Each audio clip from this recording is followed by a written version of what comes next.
Hush, my little ones. You must be exhausted. Come, sit and rest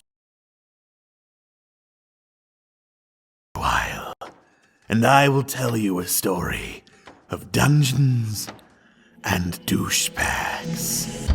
In a far-off land, a death curse has befallen everyone who has been raised from the dead. Its victims waste away day by day. All efforts to reverse the decay have failed, and none can be raised, for death claims them all. The souls of the dead are being stolen one by one and trapped inside a necromantic artifacts. Only its destruction would free the trapped spirits and allow the dead to be raised once more. All paths lead to Chult, a mysterious land of volcanoes, jungles, and the ruins of fallen kingdoms. Below them all awaits a deadly tomb. The trap is set, and these brave adventurers have taken the bait. Ileana, the half-elf paladin. I'll do my best to fight alongside you. Thalia, the wood elf druid. I don't know if we can trust them. Ava, the turtle monk. Oh, good. You're an idiot. Luthien, the high elf cleric. Life is so short. What's the shame in having a little fun? Mask, the Azamar rogue. What secrets are you hiding? And Ak, the Arakocra bard. The flute. Really? Have you seen my beak? Do you know where you are? Welcome to the jungle.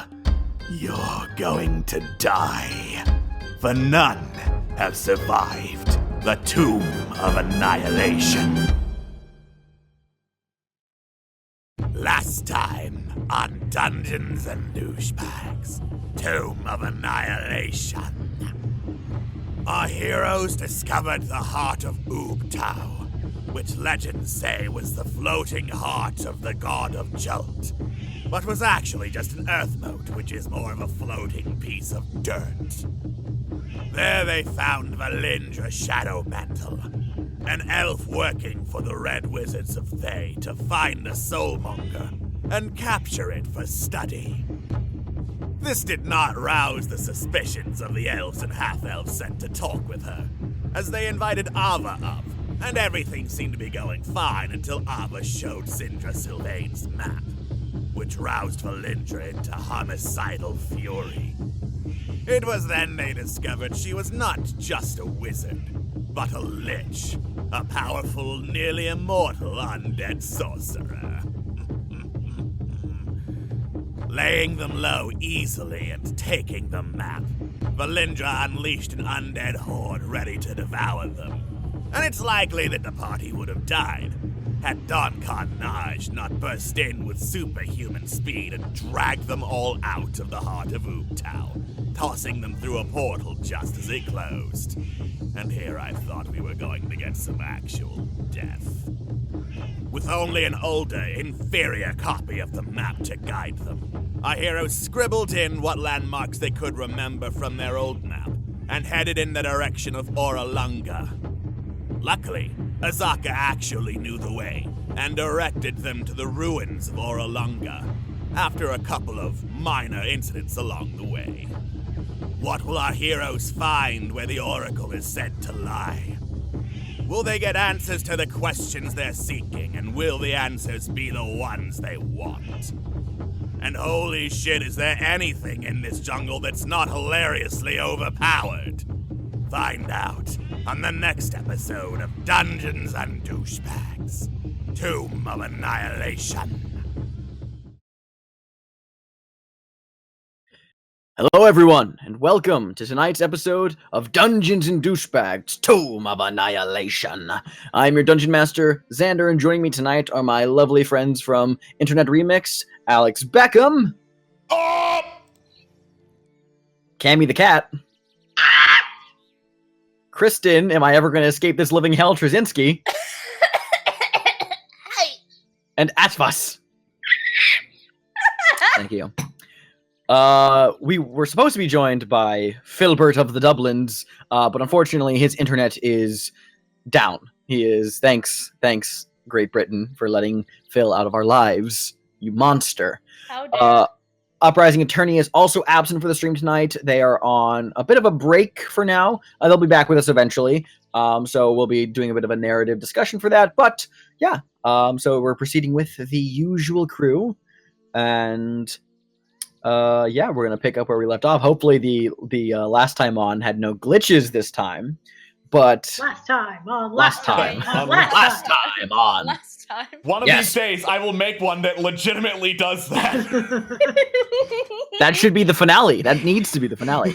Yes. No. All the same, we're gonna play tonight and have a good time since we were absent last week because some people were sick, but people are now less sick, so that's good. We are going to have a good time, I hope. And what else? Before I get into some of the stuff I want to talk about, does anyone have any individual, I don't know, announcements regarding things that are going on that they want to throw out there into the I'm ether? going to be taking a no kick. Yeah. I lived, bitch. You lived. Surprise! I'm actually the DM for Doom of Annihilation now. Fuck. Yes. Oh boy, that's. I mean, it would work because Alex has also been reading the adventure module. So I mean. Yeah, I've got a home group. Yeah. Oh, have you started that already? I have, yeah. Oh, great. That's awesome. I would love to hear about that later. What else? No, let's talk about it right now. Let's talk about right now on the stream. How soon until they die? Also, why are all of them bards? Exactly. It's the thing. Have they encountered a giant crocodile yet? Yeah. Important. You teleport into Port Nyanzaru. The entire population is giant crocodiles. Oh, God. Roll initiative. Like, before you start, you're just like, I just want you to know I put a little homebrew into this campaign. You'll barely notice it, I promise. What else? Stream-wise, I believe this Sunday is Artsy Fartsy? Or is it Dragons? Oh, it's Artsy Fartsy, okay. So this Sunday, yep, it's our new show, Artsy Fartsy, which is, I believe, at 8 p.m. Eastern still. Yeah. Okay, standard Same slot. time as always. Same time as always. Remember that we are on hiatus, but that doesn't stop these streams, so you're still fine to watch these every week after Camp Streamix. We're not going anywhere. In other news, this applies to anyone who is currently a patron of the Internet Remix Patreon or is looking to become one. Our one shot that I ran a couple weeks ago, the introductory chapter for Waterdeep Dragon Heist, it's actually going to be, we're going to probably do the full campaign now. After some discussion on that, it looks like all the players kind of want to continue. So we want, most of the players rather want to continue.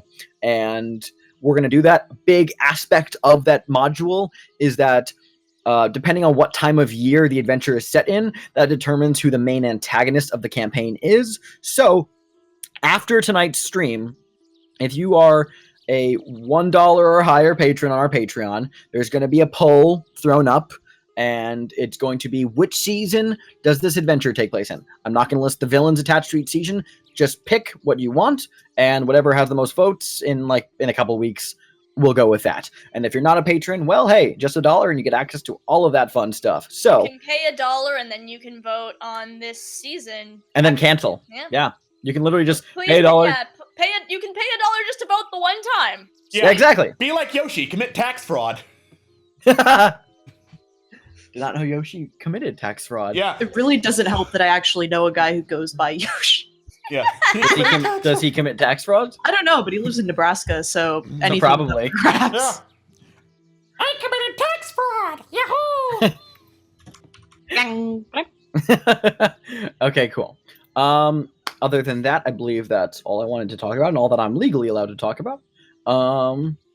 So yeah. Okay, cool. So let's dive right into where we left off, which was the group had just arrived at the fabled ruins of Orolunga, a place where there is supposedly an oracle who will aid them in some fashion. For the sake of, the stream, and it's been 2 weeks, I'm going to... 2 weeks or 3 weeks? Jesus. Been 3 weeks. It's been 3 weeks. Yeah. I'm going to reread the introductory descriptive text for Orolunga, just to kind of get us back into where we were. So... A massive stone and brick ziggurat rises out of the jungle.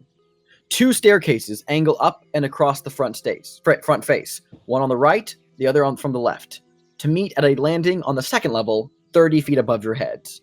The layout repeats on the second level and the third level, but with each successive layer adding less height than the one below it.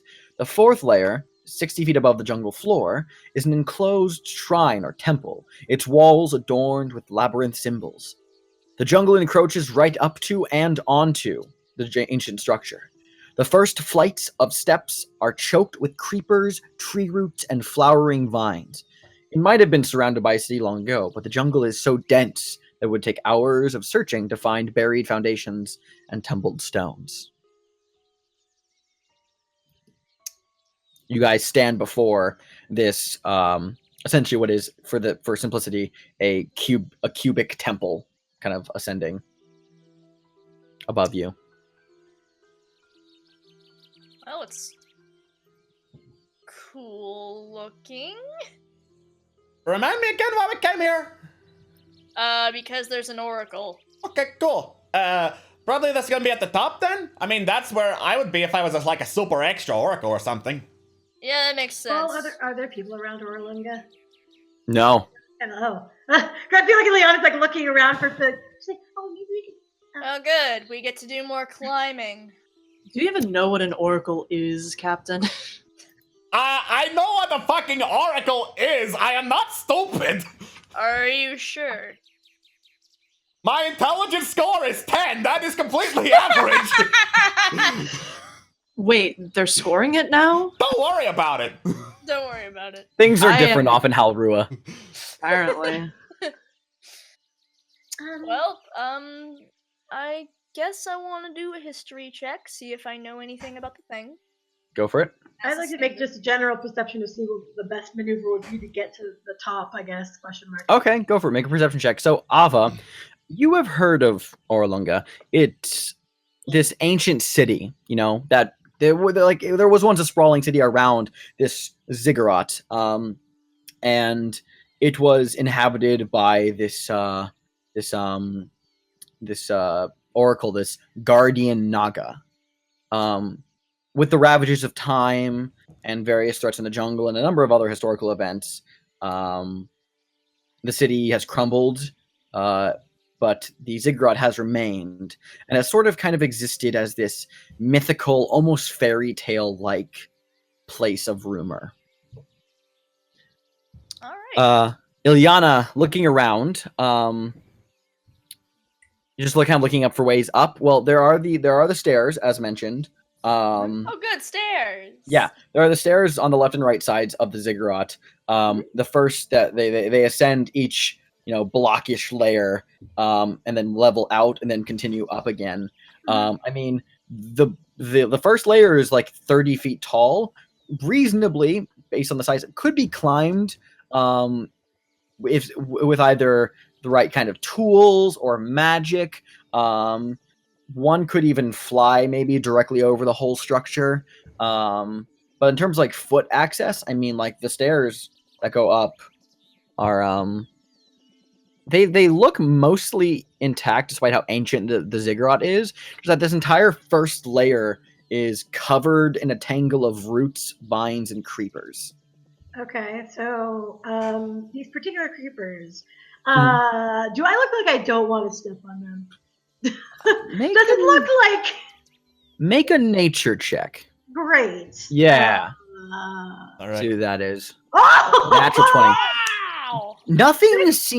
Nothing seems directly like harmful about the creepers as a whole. Like nothing looks poisonous or like that's like or some of the more animated hostile plants you have seen in the jungle thus far. Nothing that's like, oh, I'm gonna get snagged. However, on closer examination through like the dense thicket of these various plants, you can see that there is kind of a tangle of briar-like thorns that persist under the layer, and nothing about this place seems like, oh, like these are either animated or poisonous plants, but they are plants that will probably scuff up your leg a fair bit if you're walking through them directly. All right. Okay. So I feel like she kind of like is looking at them and she's well, maybe good to be a little bit more careful on the path. She kind of like uses her sword to lift some of like the upper vines away to show the briar. All right, Axe going to look at Everybody the else. briar and is going to say, "Well, all the rest of you can be careful on that. I can fly," and he's going to fly up to the top. Great. Oh, bye, I guess. Ack, you take off and begin flying towards the top, and you begin flying, and you are flying. You can feel the wind through your wings, and you're just looking towards the top of the temple. It's not getting any closer. And for the rest of you on the ground, you see just Ack in the air, flapping his wings, almost like he's stuck in a very strong headwind. He's just not moving at all. Like he's up in the air and flapping towards the structure, but not making any progress. So how's that going for you? Yeah, looks like how's the wings thing working out for you? It's going great. I love it. And you just got to keep doing that. Great. He keeps doing it, and he keeps just facing into this in like non-existent headwind and not moving. And come back down. Right, well, I mean, You you hear- can keep doing that if you want, but I think we're just gonna take the stairs. You hear a chuckle from Azaka towards the back of your group, and as you all look back at her, you see her that her arms are folded over her chest, and she has a faint smirk on her face as she says, "That's the thing about Orolunga. You'll need to ascend the stairs first. Unfortunately, I can't spoil it, so you'll have to do this one on your own." And she just leans casually up against a nearby tree. Wait, why can't you spoil it? Like I said, the Oracle and I are on good terms, and I respect... Well, you'll see. All right. Axe keeps flying out of spite for about 10 more seconds before finally coming back down. Yep. Ileana's probably going to kind of take a couple of steps, but like she's using them to kind of test out where the briar is, and kind of keeping an eye on her feet, like on the steps in front of her as she's walking, just in case there might be like plants. Okay, so you're walking up the steps? A little bit, yeah, just Okay. to start maneuvering and be like, well, we're not gonna get anywhere standing here. But we still probably want to be careful. If there's briar under the vines, who knows what else might be under here. She kind of realizes as she says it too. She's like, oh god, now I'm frightened. But she keeps going, pumps chest. I mean, what else is there? I guess we're climbing some fucking stairs. I mean, if me straight up climbing Unsheath's Claws doesn't work, I guess stairs. There's it is. There's it is. I guess we climb them stairs. Okay, you climb them stairs. Leading the party. Is there anyone who isn't going up the stairs, or are you all going up the stairs? Everyone's going up the stairs. We gone. Great. So who's at the head of the group? Me. All right, Ileana. So you begin wading through the first 10 feet of the steps, and it's all right. It's pretty dense and a little difficult to Because climb of my over. natural 20, do I have a sense of like how the briar grows so I can like make an easy path? What was that?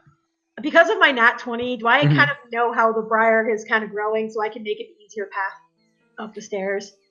Making an easier path would require you to maybe it's so In terms dense. of where I step. Yeah, well, no, it's so dense that it's kind of omnipresent. So it's kind of like it's the first 10 feet are actually pretty simple.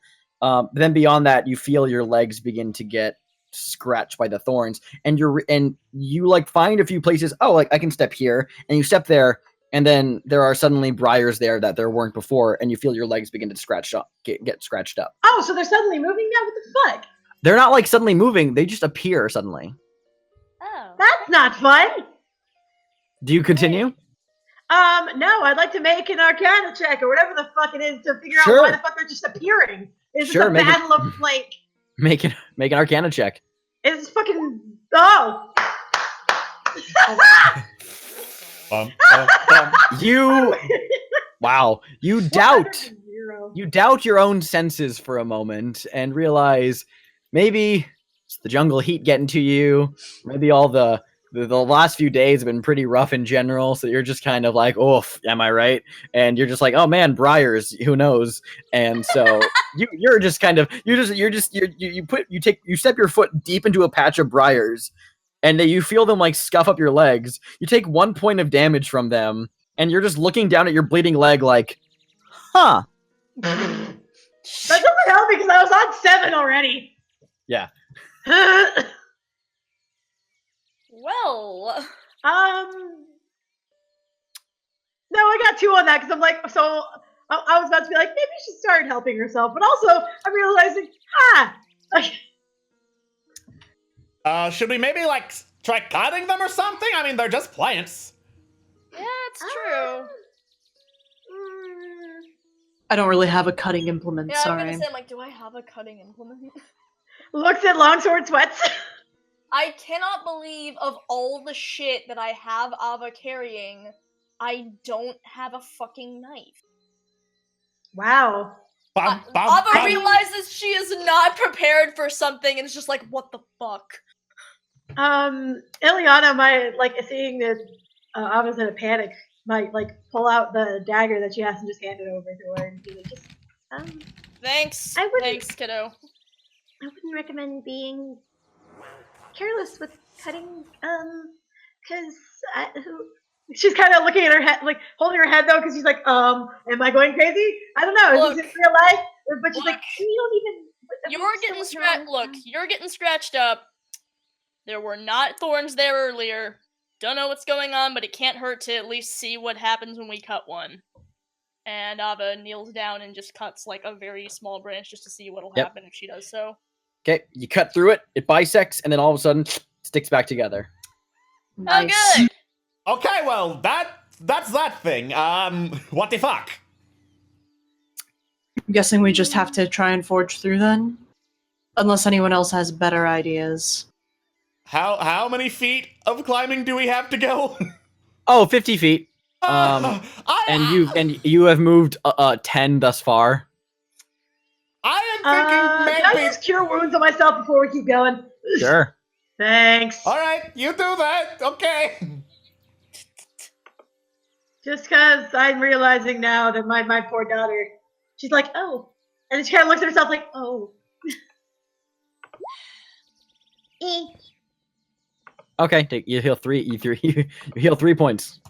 You see her put a band-aid on herself.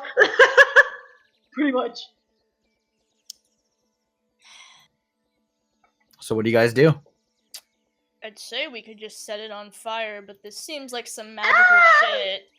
And Azaka seems to respect the Oracle, which makes me think maybe we shouldn't burn the Oracle's thorn things. Okay, so like attacking, burning, yeah, that doesn't sound like a good plan. I don't know about you, I don't want to walk through that. That sounds pointy and ouchy and will never get out of my paws. But what if that's the only way to get the information that you need? I don't know, how far are you willing to go to try and find something important? Like, I mean, pointing up and I was like, eh. That sounds like a you problem. Artist cuts in and says... Like she's about to, like, cry because of that. It's like, ow!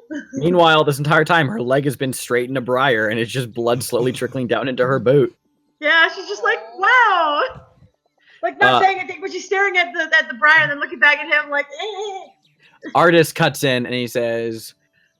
maybe we can take a few steps back, reassess the situation, take some time to get a feel for what we're going into. Do we have any diviners with the group? Anyone who can sense arcane properties? Is that what Divine Sense does? More like detect magic. There's an awkward chirp in the air. I'm kind of limited to necrotic things. Ileana's kind of pissed. She's kind of a little angry at Don Carnage. She kind of like pulls her foot out of the briar, but then she takes another step forward, like, hey. Okay, you take another step forward. Just one step forward? Yep. Okay, you take another point of slashing damage. Piercing damage, rather. Boy! Ava grabs the back of Ileana's, like, collar, basically, and kind of tries to tug her back. Hey, come on, there's no sense in getting yourself more hurt. Let's see. 1, 2, 3, 4, 5. You got 40 more feet of that. I would not. I would definitely not. Technically, she has 38 more feet of that. My intelligence is only 10. Do you think I can precisely count? Yeah. Listen, says Zach, if you're not going to do it for all these other people, why don't do it for me? Because I'm the one who cares about you, Ileana. Thalia just glares over at you. Good Lord. to simplify this, just so I just to let you guys know, essentially, it's you take damage per foot that you travel. So just keep that in mind. And it's 50 feet? Yeah, 50 feet. You made it up 30 before damage starts to kick in. Okay. Although Ilyana has made a whopping 12. Ha! Mhm. Well, unless someone, like, knows what they're doing with this sort of thing, we might just have to, like, I mean, I've got oil here, I've got lantern, I've got some flint. We could probably, like I said, we could try burning Well, it. if we have time, I could maybe say a few prayers and see what I can do on the magic front. Can I That'd be make? helpful. Is there Says- any? Sorry, mechanically speaking, that would be some reflection to change out one of my prepared spells. Which I figure if we have time, that wouldn't be a big issue, would it? Question mark. I mean, probably not. It's not Asking like the we're... DM. It's only about midday, and I believe changing spells is a full long rest. Yeah, I kind of Yeah, I'll get back that's to you a on that. long to rest. take a day. Yeah. I mean, we don't have anywhere else we need to be right now. Yeah. Plus, I'm kind of low on health.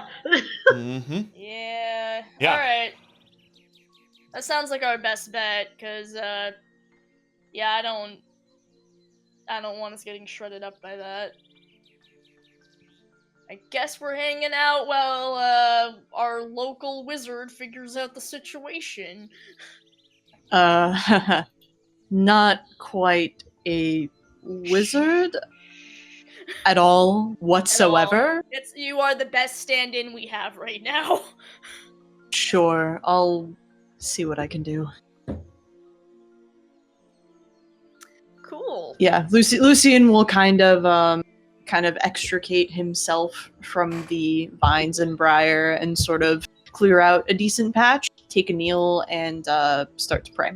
Clearing out a patch of brines and Like kind of like at the bottom, like he's kind of like out of everything and sort of back at the beginning. Okay, so not on the steps. Not on the Okay, cool. Yeah, the vines around the temple are easily cleared. Okay. So as you turn to begin walking back down the steps, you notice something interesting. Mm. Actually, right at the very back of your party that you guys have not noticed is you see a little tiny figure, about a foot tall, with black skin and a white mask, very kind of like that looks kind of painted, very kind of like almost like a triceratops in design, and a wild mass of black gangly hair. You recognize this as a Chewinga, one of the jungle spirits you guys encountered at Nangalore. And it's standing at the back of your group, and it is currently holding in its hands a large orange and purple orchid. And it once you guys have noticed it, it looks up at you guys, just completely impassive mask, and just begins running up the steps holding the orchid. And you guys watch as around this little tiny Chewinga, all of the vines and briars and creepers part in front of it, close behind it, as it charges up the step to the second level out of sight. Oh. Okay, anyone know where we can get some of that? Hey, Thalia, you wouldn't happen to recognize what that would be, would you? As Hint. she is resident druid, and so that would make the most sense to ask. Yep. Who wants to roll for Thalia? I don't have access. I'll do it. All right. Yeah. Where's your skills? There's your skills. I rolled with advantage for some reason. No, I rolled. Yeah, I'll just take the 14. I think it's because when Yeah, Brendan yeah. normally rolls, it's for oh no, we're gonna have to figure that out later. But when we're going across the map, she has advantage on that Yep, roll. that's what it because- is. Yep. Yeah. All right, so I'll take the 14 because that was the first roll. Me. Thalia, I'm not gonna talk as Thalia because I don't want to. I don't want But I to. want to hear your great uprising doing Thalia's voice impression. I mean, it's not entirely out of the realm of possibility. It's not bad. It's not bad. She says, "Okay, I'll talk as her." She says, "I don't recognize the genus, but I suppose we could look around for them." Hey, All right, Better than waiting 8 hours. Yeah, let's do that. That sounds better than waiting 8 hours. Yeah. Yeah. Okay, cool. So you guys, with Thalia's help, devote the next 30 minutes searching the jungle floor in and around the nearby area of Orolunga. And after that half hour has passed, you guys have found enough orchids of that same purple and orange color for each of you, one per person. All right, great. We've got a bunch of pretty flowers, and now hopefully we won't get stabbed. Oh boy. Oh boy. Take some steps with their flower, because. All right. Ava looks. So- Ava's flower is like somehow the most depressing one. It tilts a little bit. You kind of look at this somewhat small, almost wilting flower. You're like looking at it, and it first catches you. Oh, this is kind of depressing. But then you have a second and you zone out because you start kind of looking into the flower and thinking about Mia. Oh no! Similarly small and wilting, but Oh no! Ouch! That's I can't not believe you something made it I worse. so you guys, each holding your orchids, walk up the steps cautiously, but sure enough, in front of you guys, the path opens up, closes immediately behind you, and you are able to walk up the 50-foot length of the steps, ascending the 30 feet to the second level, because it's at like a angle and it's farther out. And you guys make it up to the second level, and you can see ahead of you that the next set of steps they rise to the next level, which is 20 feet up above you guys, and these steps are about 33 feet in length.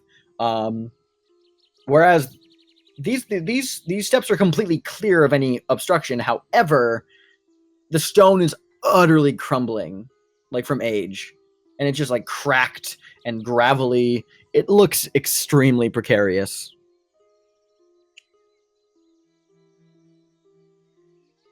I'm gonna make another perception, but this time I'm gonna see where if that little thing is ahead of us. Wait, hold on. Lucian will kind of reach out a hand and sort of like tap Ileana on the shoulder and cast guidance. Ugh. All right, make a perception check, and you have an optional D4 to add to the roll if you want to use it. You Okay. can roll it. You can roll it after the roll, so you don't have to like do it now Oh, if thank you're you. not satisfied. Yeah, no, Thank I mean, you.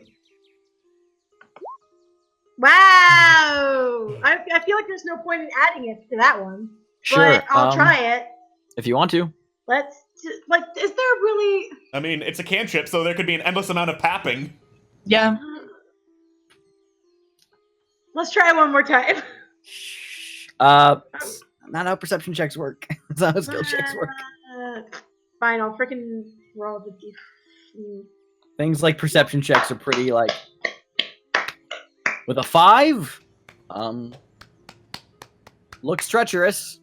It's hard to say. It's just a bunch of crumbly stone.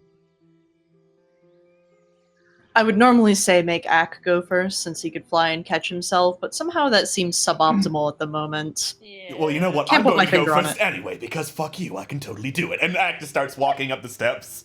I thought you weren't into that sort of thing. Great. You guys watch as Act just defiantly begins marching up the steps, cracking and crumbling a bit under his feet. But after the first few steps, the stone begins to crumble more and more, and you just see whole big piles of gravel just giving way under his feet as he tries defiantly to get up there. But eventually, the stone crumbles and he just tumbles down into a heap of gravel. Although when you guys look back up at the steps that he just walked up, none of them seem any more destroyed than they were to begin with, and the gravel that came down with him is also not there as well. Oh, good. I thought Act defiantly marches right back in the exact same walking. Goes back down after a few steps. Stairs break, he falls. Great, this is gonna be the whole trip up, isn't it? I'm Maybe so we should have happy. waited the 8 hours.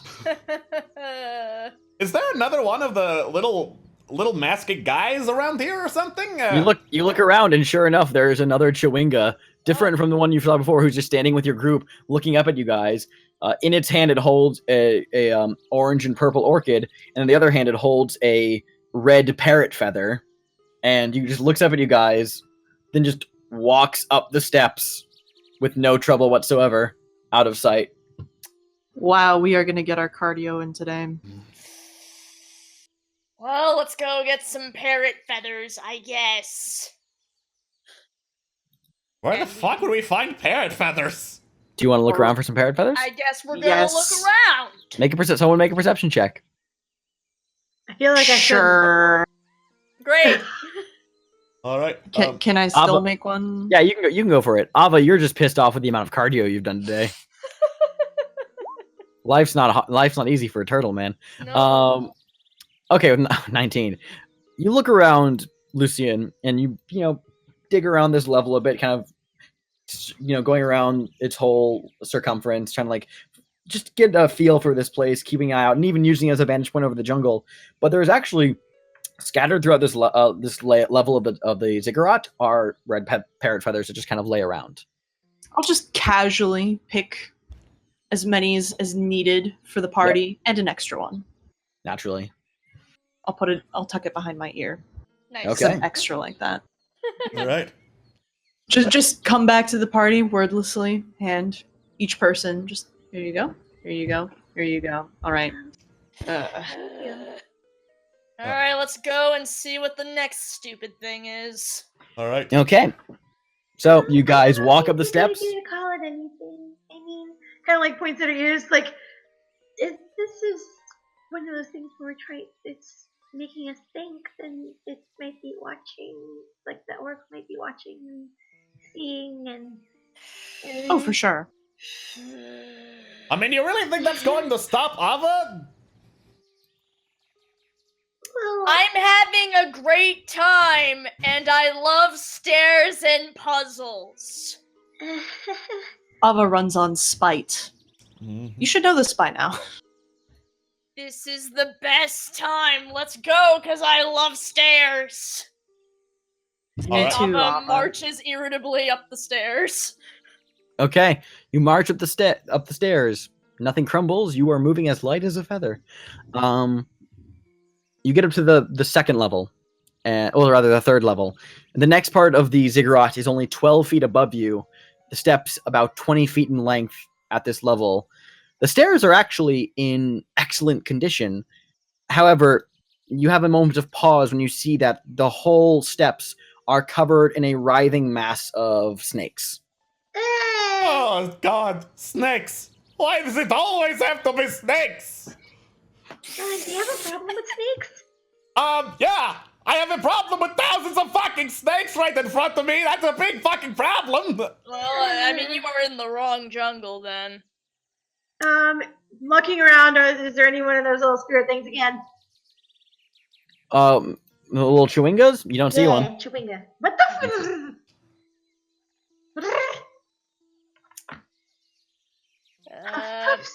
Okay, can I look to see where the snakes are coming from, or? Make a perception check. Okay.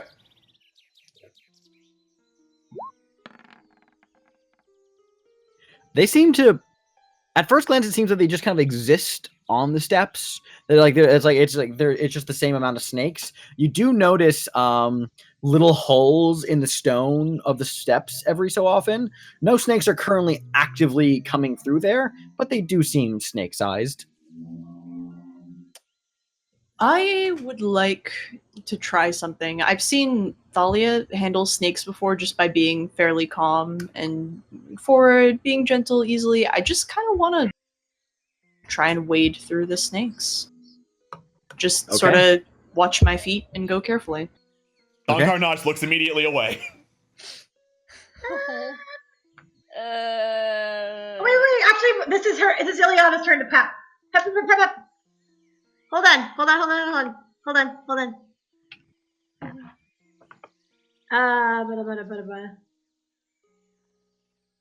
That's not what I'm looking for. What am I looking for? What spell am I looking for?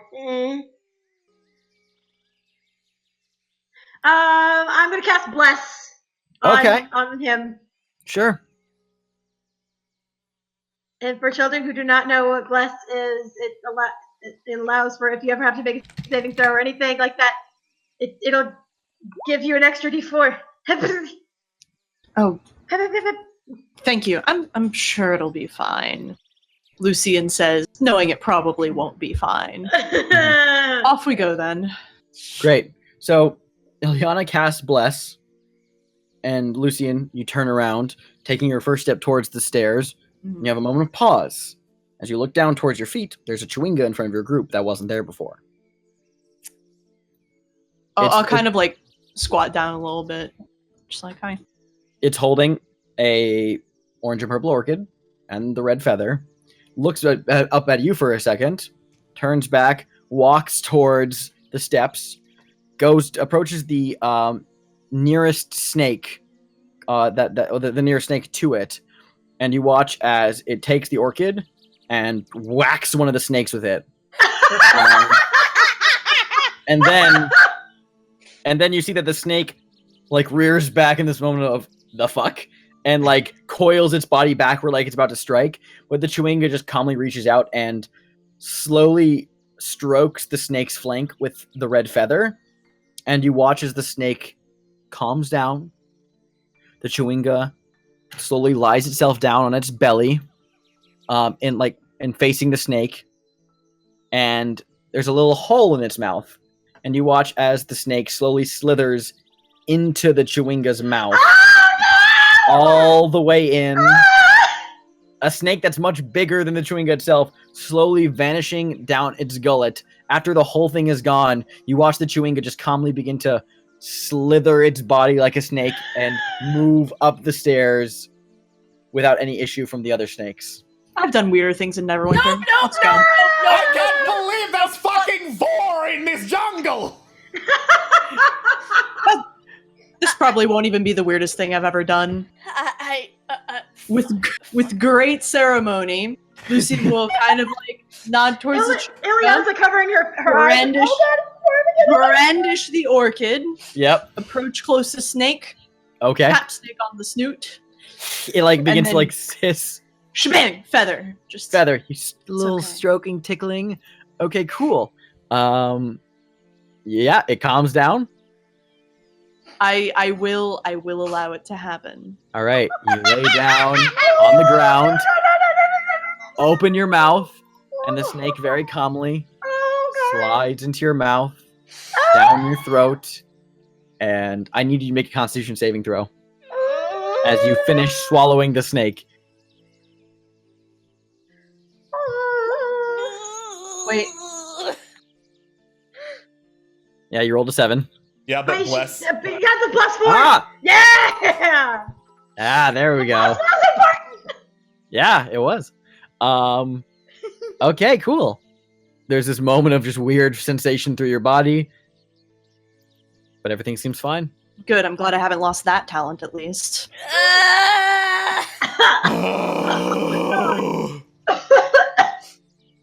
Oh god, it went down the wrong way. Oh my god. Yes, that's it did. the point. Yeah. Slithering on up, baby. All right, you slither. You watch as Lucian slithers up the steps. Okay, so who's next?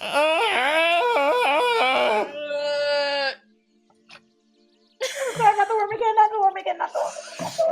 But just says she's like, this is one of those moments where I point out that I'm a lesbian and there's a specific reason why I avoid shit like this. If you decide to opt out, you can. Nope. Okay. Ava stomps up and very determinedly, like, kind of kneels down. Yep. just probably harder than necessary, boops the snoot. Yep.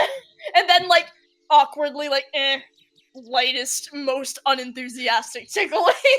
This was the part she didn't care for, and then came the worst part. You lay down on your stomach, open your mouth, close your eyes, and you feel the snake slithering down your gullet. And one of the most unpleasant sensations of your lesbian existence. Make a Constitution saving throw. God fucking damn it! I clicked the thing, but it did not go. There we go. There we go. Okay. Bless works on 3 people. Can I just apply it to? Not specify, unfortunately. Not specify a time of the casting. I apologize. But you swallow it, cringe, but otherwise, despite some wounded pride, you feel all right. immediately stomps up the step. Wait, I have to slither, don't I? The most aggravated turtle slithering. It's an incredibly interesting experience to watch a shelled turtle-like being slither like a snake, especially when their bodies don't really kind of have that lateral movement to them. So it's kind of just like, it's mostly in the neck. Probably like shimmies. Yeah, exactly. Yeah, I'm imagining it's more like doing the worm, but you're just moving your head side to side instead. Ileana's like basically like covering her eyes and just repeating the same phrase, like, that's the word again, that's the word again, that's the word again, that's the word again, that's the word again. Hey, Yes, Lucian? hey, I'm home free at the top of the steps, right? Yeah, you are.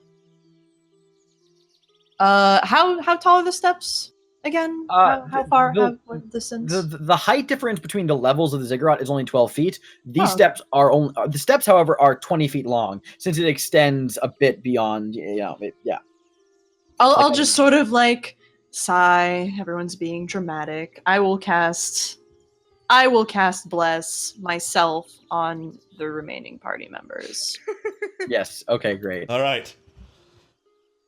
Axe says something British and Philish, and goes over, whacks a snake, tickles a snake, and Have Ack make a con save. Yep. Oh wait, that was for Ack, not Don Carnage. Just didn't change the name. Natural 1. Yep. Okay. Cool. Ack swallows the snake. Feels a weird pain in his stomach, and Ack takes 18 points of psychic damage. Yay! Oh my god. Why does this always happen when Phil's not fucking here? Maybe he should. Maybe you should start being here for once. So I'm kidding. Yeah, it's the stars, man. The stars can't. It's stars. Yeah. Can't All argue right. with stars. Ack just kind of hacks, spits out the snake, realizes, oh fuck. Oh fuck. Well, what a waiting bird, man. Oh no. Does the same thing with another snake. Oh Okay. god! What have you done? No! You Ack have- takes Oh god. another 18 points of damage. Ack is at 0. Great. Oh So my god! as Ack tries to swallow this second snake, it gets midway through, it goes all the way down, and Ack just begins to like reaches up at his throat, begins clawing at his neck, almost like he's gasping for air, stumbles back down the steps, tries to cry out, but it comes out as this choked, kind of pathetic Oh groan. god! And you watch as his eyes just like shoot red with like bloodshot pain, 2 streams of blood just coming out of his nose as he just halts, falls face first, or rather beak first, onto the stone floor of the ziggurat. Amateurs. Lay on hands! Lay on hands! Lay on hands! Okay, cast Lay on Hands. No. So how many points are you dumping into him? How many can I do? Up to 20. It's equal, Oh, up to 20. up to 20. I'm going to 5. All right. Okay, you do At least 5 at hit the points. moment, because I don't know how much I need. I mean, so you dump 5 into Ack. Ack is Yes. now at 5 hit points. His eyes open. Or no, just kidding. I'm going to make it 10. I lied. Okay, 10. Okay, 10. Yeah. All right, 10. Ack gets back Basically, up. like smacking him in the face, like, oh my god, please wake up. Please wake up. Okay, Ack gets back up. Please don't do that again. Maybe you should just stay down there. I'm gonna go back down, says Ack, just walking back downstairs. Yep. You get the rest of the day off, buddy. Yep. Next up in the line is Don Carnage. Oh, sweet Jesus. Do you go through the Oh god. Do you go through the process, Don?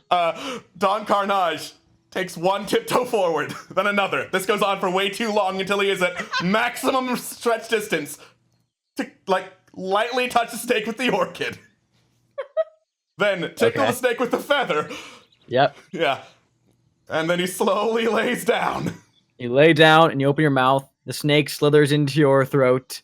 a little bit more aggressively than the other ones. It actually kind of like really crams itself in there. Make a con save with disadvantage. Okay. Oh.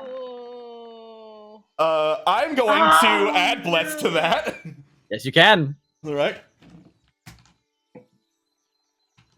No, I just opened a weird tab. God damn it! I just wanted to roll a dice. Come on. There. Nice. Okay, great. So despite the sudden intrusive snake within your gullet, you feel fine. All right. Everything's okay. Don Carnage slithers up and immediately starts retching once he gets to the top. You get to the top. Yep.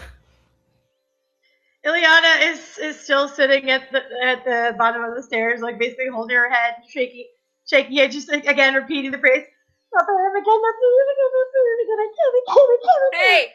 Dragonbait walks up. No, sorry. Dragonbait and Artis walk up behind you, put their own arms on your shoulder, and Artis says, "We can go up first if you'd like, if you need a moment." She's like not even looking at it. She just is like, oh. Okay. Well, while you're freaking out, Artis and Dragonbait are going to go through the process. Oh boy. So Artis is going to make a con save and fail. He was not blessed. So he's going to try again after taking. Oh God! Please don't do it again. He's going to take 13 points of damage. Good to know. He's going to try again. And this is how Artis dies. Okay, he's going to take more damage. Oh, hold on. Oh my God! Stop! I did the command again, and that re-rolled an auto. That automatically re-rolled a 5 for him for some reason. Okay. So I'm gonna just do damage. Yeah, it just said it's 18 points of damage to him. He's looking rough, but he's gonna go. He's gonna go for the third Z's. Oh my God! Please stop! Please stop! Please stop! Please stop! Natural 1. Oh my God! Artis. Stop! Okay, so far he has taken a whopping. Let me calculate all the damage so far. Oh my God! 18 plus 13. He's taken 51 points of damage so far. Yeah, he's gonna go for it a fourth time. What? I feel like Ileana's like yanking back. Each time he just like grunts and like looks up the steps defiantly. Dragonbait, very concerned, is going to stand next to him. Ileana, you walk up and you put a hand on him as he's basically like grabbing onto his arm, like stop it! And he looks up at you. He like holds up a hand. He says, "I'm fine. I'm fine. I can do this." Takes a few deep breaths. I'm all right. He's gonna go again. Although he begins, he goes, he turns and says, "But if there's any help you're willing to give me." Can I cast Lay on Hands again, I guess? You can. If I mean, Okay. you have 10 more remaining. Lucian points will cast another bless for Artis, Dragonbait, and I think Thalia didn't get one. Thalia did not get one. So are you doing another 10 points to Artis? I'll give him another 10 points. Okay. Artis is gonna go again. Please stop. Another 10 to Artis. Okay. And a bless on the remaining 3. Okay, cool. Artis is gonna go again. Artis is included in that bless. He's gonna take damage again. Artis, please stop. He's gonna he coughs and retches up on the stonework, pounds his fist into the ziggurat, frustrated and furious, but it almost looks like he's like desperate. Like this is like something he's like desperately going for. He's like, I can do this. Yeah, and he goes for it again. Oh my God. Okay, we can just tell you what the oracle says. Oh my God, Artis.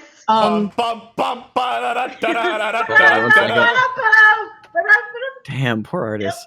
Ileana's looking at freaking dragon. Artis swallows the snake, stands up, boom, falls back onto the stone floor. Fuck. Dragonbait rushes up, puts hands on him. Dragonbait's gonna try to stabilize him. I'm gonna help. Okay, so I'll have Dragonbait roll a medicine check with advantage. Medicine's wisdom? Yes. Yes. God damn, this is such a bad set of rolls. Okay, Oh, that is so- a good roll. So he tends to Artis's immediate ailments, kind of begins to like, nests, like kneels down, nests Artis's head into his lap and like puts some hands over his head, kind of like just double checks, runs through a quick few bit of herbal, not like full medicines he has, but like herbal properties to help like soothe him, like helps him. He just like looks up at you, Thalia and Ilyana, with worry in his eyes and the smell. Which smell is it again? That whenever he's concerned, I'm trying to remember what that is. Shit. That is. I accidentally closed out Dragonbait's character sheet. Oh no! Yeah, Dragonbait is giving off the distinct smell of ham.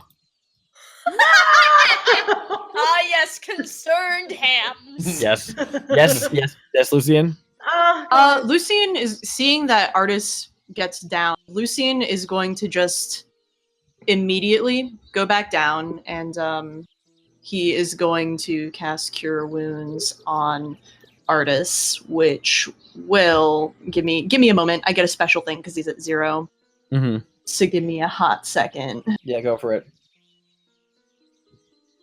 Ooh, I use the highest number possible for each dice. I'm going to upcast it for funsies. Ignore what I rolled. He gets That's a good roll. 8, 16, 17, 18, 19, 20, 21 healing back. Okay. And all right, he's at 21. Yeah, and as soon as he comes to, Lucian's gonna say, "You need this more than I do. Go on. I'll do everything I can to make sure you get up there." He looks up at you and he says, "Thank you." Wearily, he stands up. He's gonna try again. Never mind. Go on. He still has Bless is still on him, I believe.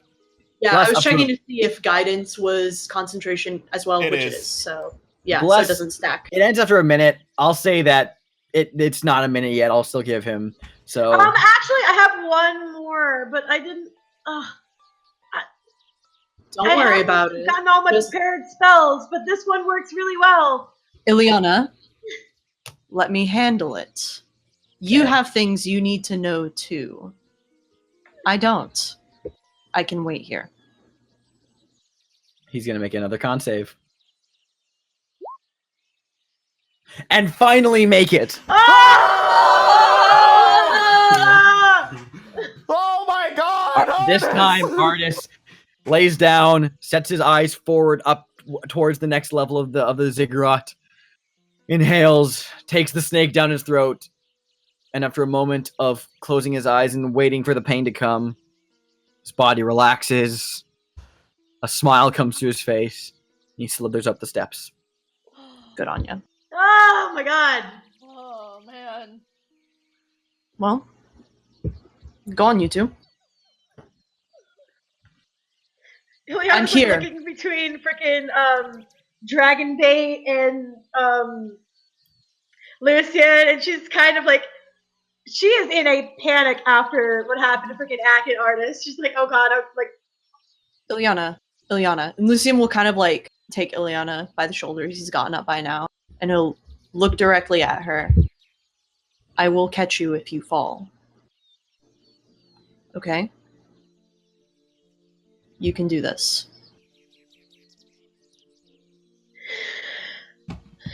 Thalia and I are both here. Go on. she's like trying to catch her breath, but she gives him a nod of like, okay. You can do it, kid.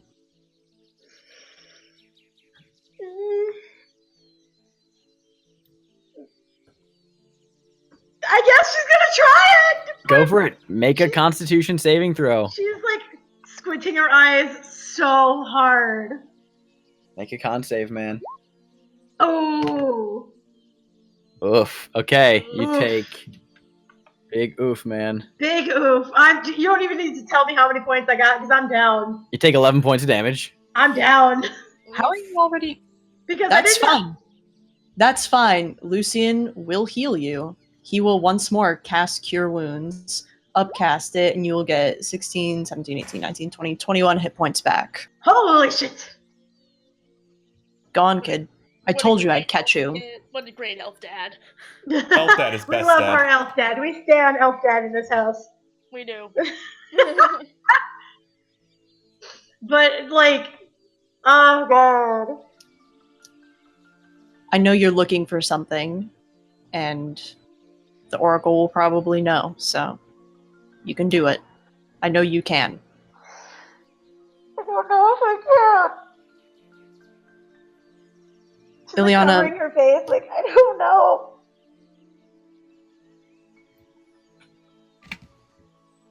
Ileana, I know for a fact that you can. You can do things through sheer force of will. You've been able to pull yourself up and through things that I'm sure even a few weeks ago you thought you'd never be able to. But here, now, I can't say that I can pretend to know what the knowledge you seek means to you, but I will do everything in my power to make sure you get up to the Oracle and get what you need. Like I said, I don't need much. I will catch you if you fall.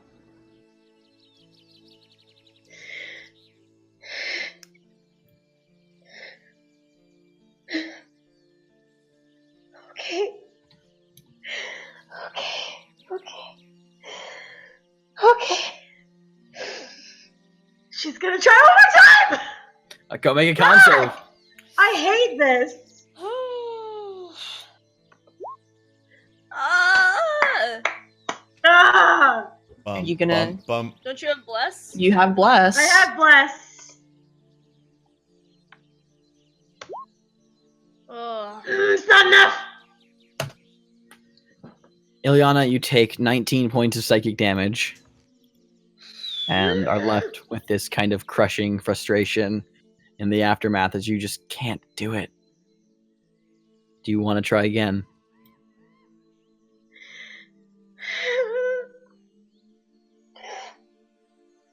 Lucien will cast Bless on you again. Wait, give me a second to double check something.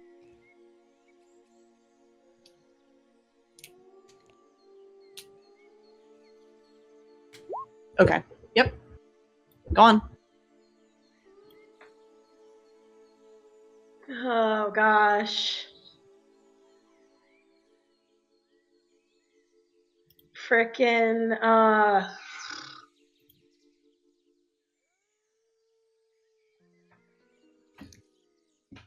Hey, Thalia, kid. Thalia's gonna walk over and first of all is gonna cast Cure Wounds on you Way. at second level. So that's going to be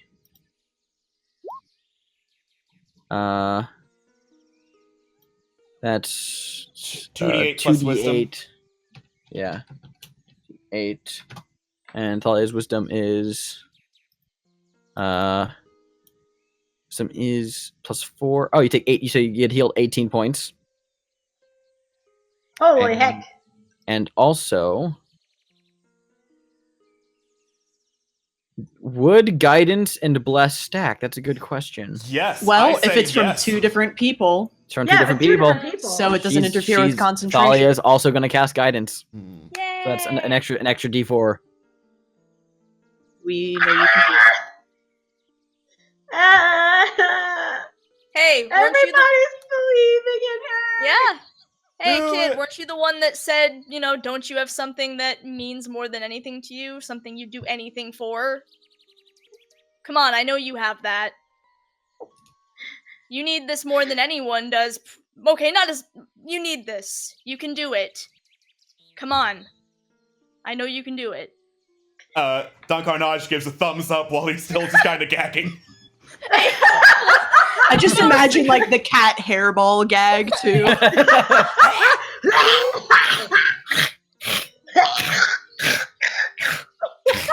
Okay, let's try it one more time. Be intensity of this scene. Go for it.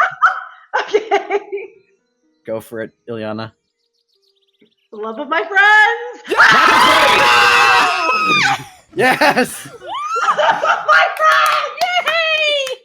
Oh my god! I feel like everybody's giving this encouragement. She feels a surge of the spell's energy, and like the past trauma that was freaking her out at first. Everything just kind of sort of like it clears out as she like stares down this snake, bumps its snoot, and just closes her, like squeezes her eyes shut, like ah! Squeeze your eyes shut. The snake slithers down your throat. You can feel every single length of it just passing slowly deep into. You're very familiar with the sensation now. And as uncomfortable as it is, what you dread most is the potential pain and defeat that will accompany it. But as its tail passes through your lips, you slowly close your mouth. You wait, and nothing happens. Liana, like, I feel like she was sitting there like, closing her eyes for a good like 10 seconds, ready to just fucking retch again. And then she just kind of opens them, and she kind of looks down, and her face just brightens up as she's looking at everybody like, Good job, kid. Go get it. and she gets a little like fist pump, like both fists together, like, right, okay. She'll make her way up. Okay, she makes her way up. It's Thalia's turn now. She's God bless. She's She got does. a bless. Everyone's God bless. Bam. She gonna can make even it. cast guidance on herself. She's gonna cast guidance on herself. After Fuck witnessing yeah. all of this, Thalia just sighs and goes, well, here we go. And she's gonna go. And is going to roll the bless d4. She's gonna roll the bless. And is gonna roll the guidance. Oh my god. And will just succeed. Yes! Oh my god. Shoo. And she will go up, very uncomfortable. Dragonbait looks over at you, Lucian. You going up? He'll sort of like gesture. Go first. Dragonbait also has a bless. I think I Yeah, you did. specified. Yeah. Dragonbait is gonna nod and go through it. He's gonna deal with it. He's gonna con save. Dragonbait rolls a 6. He has, and because guidance is a cantrip, Thalia is gonna give him guidance too. Wait, is guidance? Oh, guidance is touch, It's isn't touch. it? Ah, never mind. Then he just fails. God, we're having some really shitty rolls today. Yeah, man. Really are. It's fine. Dragonbait's a tank. Take some- Lucian will We pat love him for Dragonbait. a guidance. All right, cool. He's gonna go again. You can do it, bud. Size goes. Succeeds. Woo! Nice. And he ascends. Lucian, you're left on the steps. Do you just hang back? Or do I you go mean, back down? I will give it the old something try, at least. Mhm. I will cast guidance on myself because Because you're Yeah. worth it. Because you're damn right I am. Naturally. Oh, didn't need it. Like I said, amateurs. Anyway, All right. After all this happens, you're just like, fuck it, and you take it all in one go again, and slither your way up behind the entire group. The entire group made it to the top of the ziggurat except for Ak and just Ak. Just act. Just act. Wah, Just act. wah, wah. Just Ak. TM.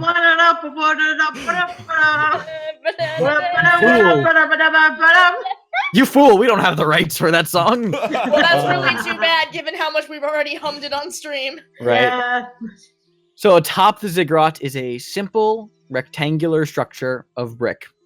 The outside walls are decorated with labyrinth symbols, and there is a single archway that leads into darkness. Well, do people with dark vision have the potential to see beyond this darkness, or is it just It's darkness? sorry, rather to say it's like it goes into the center of the ziggurat, and it's not like Yes, oh, darkness. It's kind of like it's very hazy in your vision. Okay. Yeah. All right. I'm feeling a little spent after that, so. Yeah, that's fair. I mean, I will go first if nobody else volunteers. No, No. I'll You can go for it. Ava's like, I am eager to be past this whole thing. Let's go. I got a bone to pick with this person who set up the worst stairs. Fuck the stairs. And so Ava marches forward. Okay. Ava's going in first? Yep. Okay. Ava, you step through the doorway, and what you see will be described after the break. Okay! We'll be back. right back. Dun.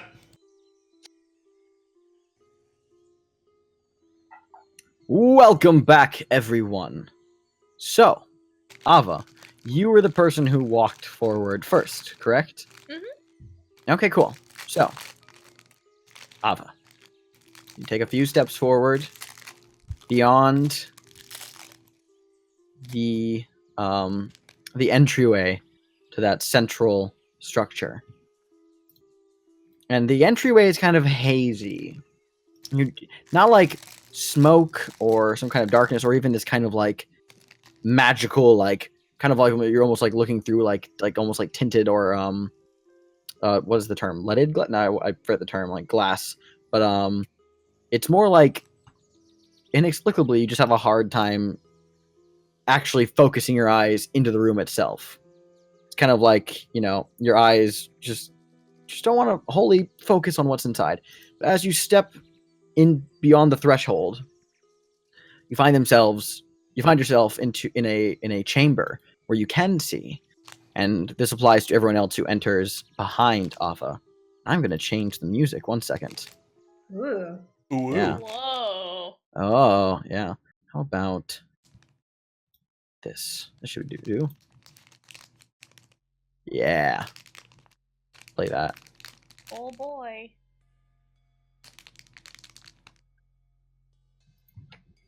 Is that playing for anyone else? Yeah. Okay, cool. Cool. All right. So, Ava. Yeah. Sorry, my Sirenscape just crashed, so I'm like, wait, no, I wanted to hear the music. No, I just wanted to hear the music. Oh no. Oh no, there we go. Now I can hear the thing. Ava. Hanging lamps illuminate the room, while incense burners fill it with the exotic scents and curling smoke.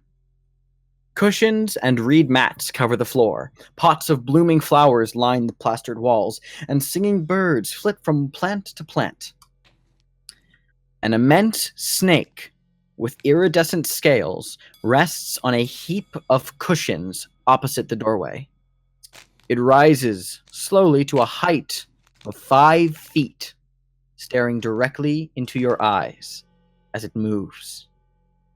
Its face is remarkably human-like, and its tongue flicks before it speaks. That's what you see. Ooh, it's cute. Ava There would he not think is. so, but I think it's cute. Oh. Oh. And it's quite big, but it says, "I am Saja Mbaza. What do you seek in this ancient place? Speak truly, for I can hear your hearts." Bet she knows my heart's beating for her really, really fast. But And by it's now, fair. by now you have all entered. And Ava, you're at the head of the group. Ava's kind of frozen up. I was like, oh, thinking to herself, oh, good. Yeah, more snakes. Yeah, all right, there's a theme. Right, the jungle theme. Good. Fuck, what were we looking for? I'm trying to remember. Sorry, I'm too smitten by the snake. We're looking for, was it Omu? Yeah, it was Omo. Yeah. Are we sure it's Omu? Omu, the Soulmonger. Yeah, Yeah. Soulmonger. The Soulmonger is one we're definitely wanting to find above everything. Yeah, Like, I that's was the like, reason we came. yeah, I was like, we're looking for the. She looks really rather uncomfortable. She's like, you know what? She's gone past snarky into outright looking rather uncomfortable at this point. But she tries to kind of calm down. She's got this. This is fine. We're looking for the Soulmonger, and I guess by extension, probably whatever's left of Omu, given that it might be there. I guess you would know. The large naga cocks its human-like head to the side, and it says, "I am not familiar with this soulmonger that you speak of, but you mention Omu." And her head like leans towards one of the burning bits of incense, and she slowly inhales it, and her eyes close and her head lolls upwards.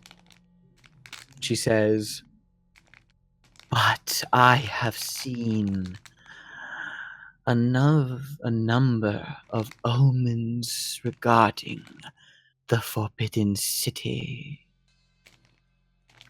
Well, can you fill us in?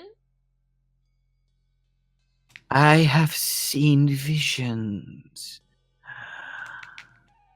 of Raz Nasi and his Yuan-Ti followers scheming to end the world from within their lair in Omu.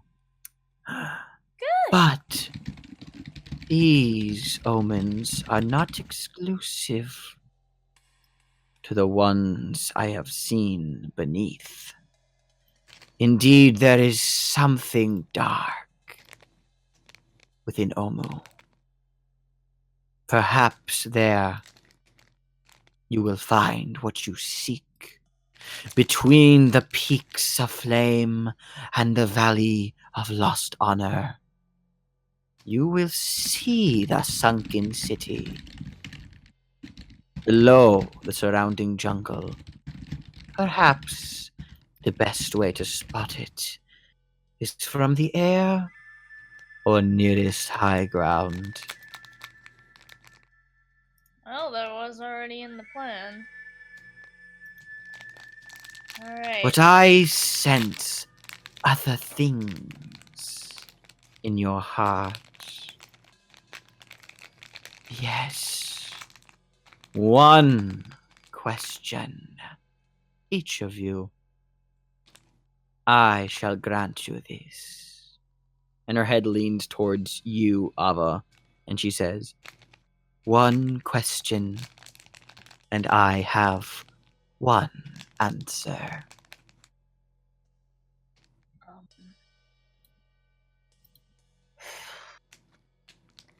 Is she gonna be okay? Will she be there when I get back?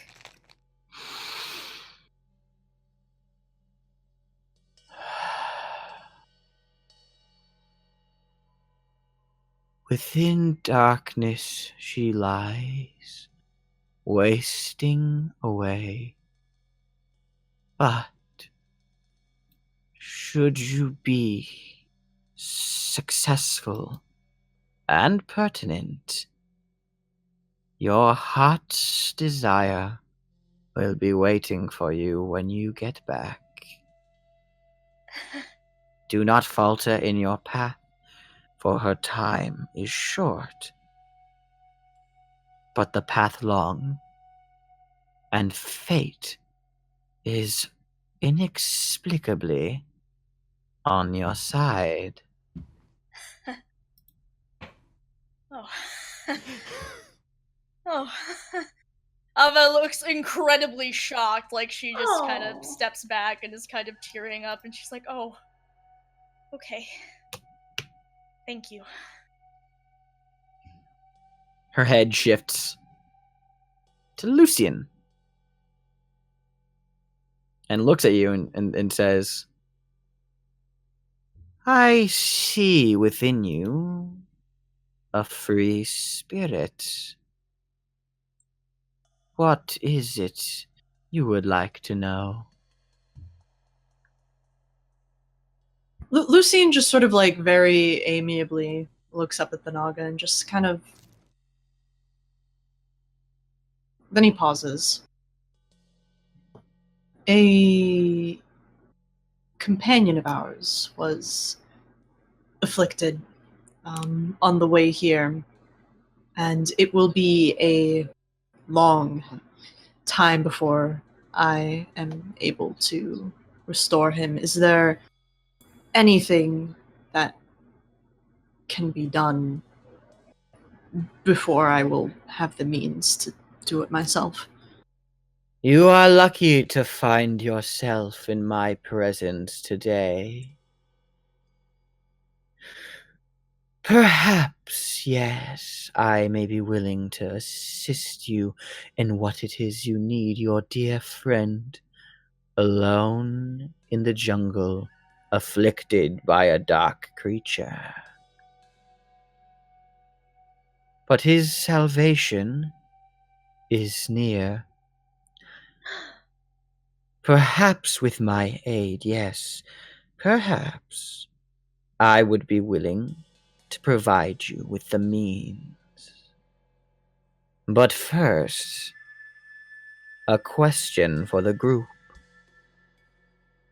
I have mentioned the omens tied to Omu, and the former warlord Raz Nasi scheming with his Yuan-Ti devotees from within their Omu lair. A long time ago, Raz Nasi committed a great atrocity during his first uprising. I don't take kindly to him at all. Perhaps, and she begins to like slowly like lean closer to you, Lucien, as she speaks. Mm-hmm. Perhaps you should kill him. Oh. Both as punishment for his past deeds and to prevent the possibility of any recurrence. I don't desire many things but this. If you accept, I will provide you with the means of aid and more. Lucien just looks up, meets eye to eye, just grins. It would be my absolute pleasure. The Naga grins, and she blinks. Very well. And her head turns away from you. Her head comes to look at Don Carnage. Okay, like before you say anything, that sounds like a You are a buffoon. I mean, accurate, but. And an interesting figure, nonetheless. I don't sense many things within your heart. But please, you selfish, cruel pirate. Sky Pirate? What do you... Sky Pirate Don Carnage. I feel like Ileana's just looking over at Don like, oh my god, shut up! What do you want to know? Okay, I'm just gonna be real honest here. I don't really have a question. I'm pretty sure I know everything I need to act, and I was just gonna bring up going to kill this Raz person. Seems like a thing I'm not going to do. Like, I'm probably gonna be, like, heading out of this fucking jungle first chance I get, so... And you watch as Sasha and Basa just rolls her eyes and, like, like leans back a bit, and she says, for most adventurers who come here, I would try to persuade them otherwise, but... I know that you are not the one fate has sent to deal with this issue. I think it is best that you just leave at your soonest convenience. And a word of advice. I can see into your heart, Sky Pirate, and I know what deceit you harbor there, what ill intention you may have. I ask you, simply reconsider and try to do something more honest than selfish trickery. Understood? No. I figured as much. Her head moves away from Don Carnage. Oh my god, Dawn, please. Her head turns to Artis. And she says, you, on the other hand, are a most fascinating individual. Hunted by many. Seeker of the lost. Bearer of the ring. What is it you want to know? Artis steps forward. And he says, what happened to Mesro? And how can I find Alessandra? And then the Naga, a small smile comes to her lips and she says, nothing about Mesro is what it seems. By all accounts, Mesro was destroyed by the spell plague. Its ruins, after all, indicate as much. In truth, the city's immortal defenders, the Bare, including your wife, use their God-given magic to bring the city to a distant demiplane. A paradise, if you will, far from prying eyes. The ruins you found are merely a bit of convincing set dressing left behind. None of the Mesroans know when or if they will return. However, I see more. Interestingly enough, it would seem fate has bound your various destinies together, for Mesro will not return until Raz Nasi is gone from this world. You have your answer. Leans back, Artis takes a few steps backwards. And lastly, her head comes next to Talia and says, you don't have questions.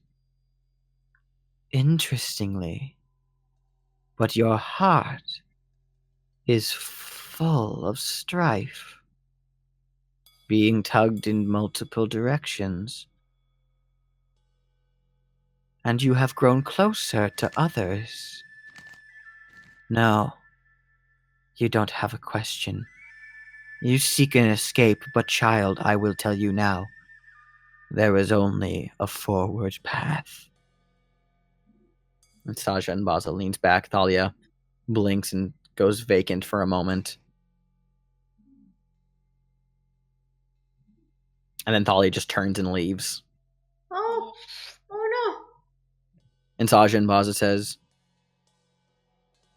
nods and says, well, interesting to see where this will lead.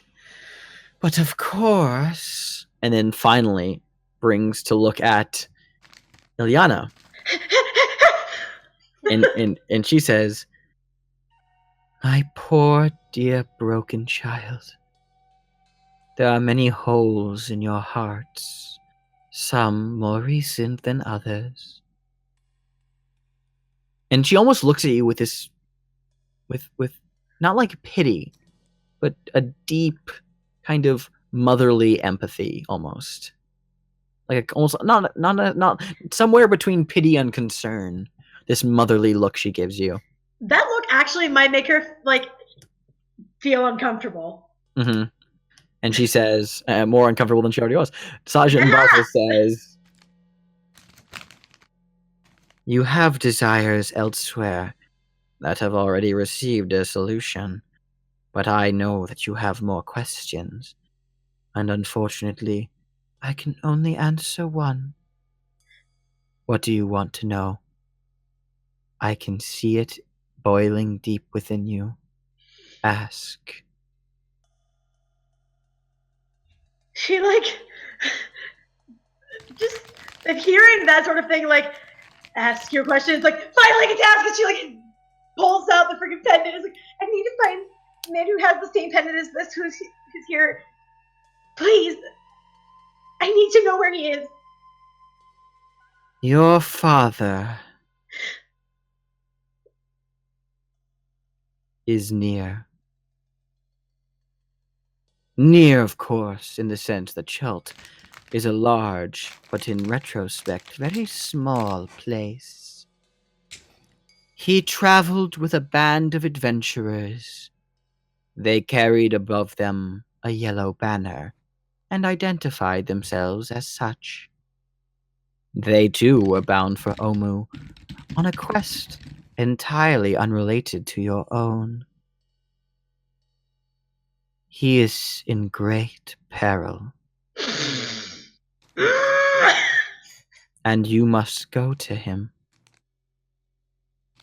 But worry not, child. You have walked so many miles, not realizing that family steps closer to you than you think. She looks so confused. She just, but She just looks at. She can only ask one question, so she's sitting there She just looks at you. She just looks at you. She's just so tight-lipped. And then she turns her head back to Lucian. And Saja says, "I find it remarkable that you've traveled this long without noticing the eyes of your brother."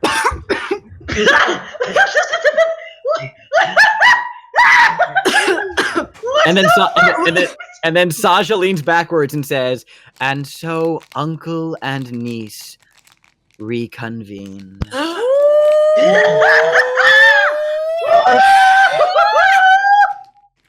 I was just like, what? Lucian just wheezes. He was in the middle of taking a drink from his water skin, and he just chokes on it. And Liana's eyes just grow, or her eye just grows huge. And she turns back to the knock and wait, what? Saja and Baza just grins, leans back, and she says, "And so I have answered your questions. So, all parties attending, save for the buffoon, Hello! can you agree to kill Raznasi?" Yeah, if it'll give us the ability to save Edge Boy, I don't see why not. "Oh, your friend. Yes. Yes, as a token of faith, you may save him before you accomplish this deed. He'll be useful to you, and you'll find my gifts waiting beyond my door."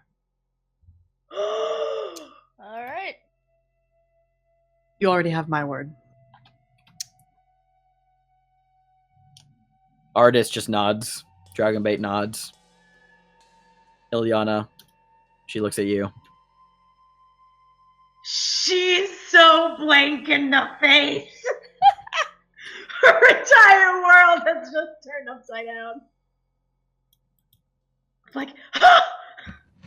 But she'll nod, I guess, in a robotic sense of like, oh, everybody's nodding. I guess that's what we're doing now. Okay.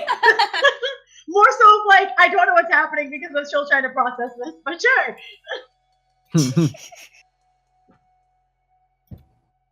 Now then, Sergeant Pasa recoils. The path ahead is long and fraught with dangers. You've already encountered the Red Wizards, and unfortunately received a minor setback. You are in danger of death should you proceed the way you have. Last token of advice from this simple oracle. Find the things that will aid your quest, and you will be saved.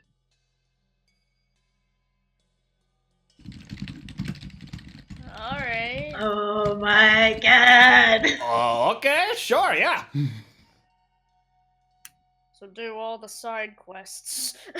Got it. Thank you. Your advice is very gracious and very appreciated. Lucian just sort of nods his head in a little bit of a half bow, desperately trying to keep it together. Mm-hmm. Thank you. Ileana just like nods her head and does the slight bow of like the politeness, but like it's so clear her mind is on 50 million other things. Mm-hmm.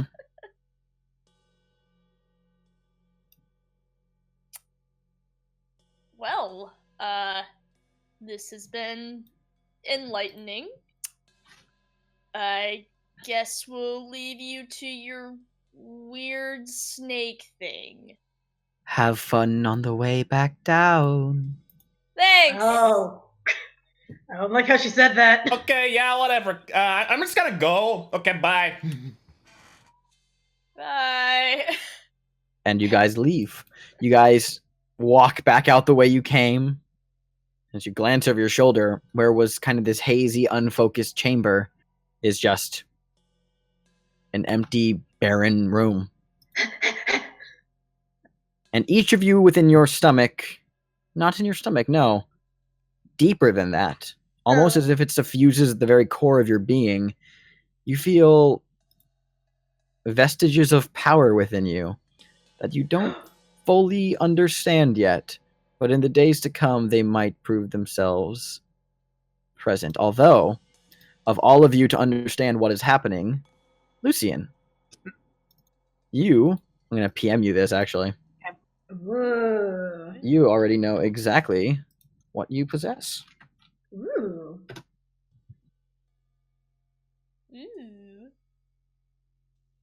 What's Thanks, it? babe. Welcome. Thanks, babe. All right. You guys stand there outside the door. Just stand there awkwardly. So, what the fuck? Yeah. Ileana like is looking at Lucian, kind of like trying to process, but also looking like So, Dragabate's looking between all of you, and there's just very vibrantly the smell of brimstone as the air as he's looking between you two. so what did you say your father's name was again? I never got told. I mean, my mom never told me. She only told me he was carrying this. Okay.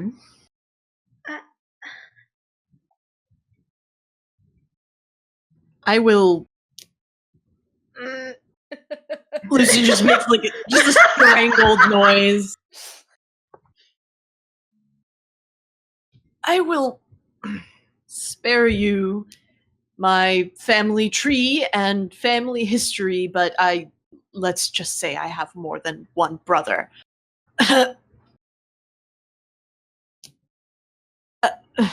Right. right.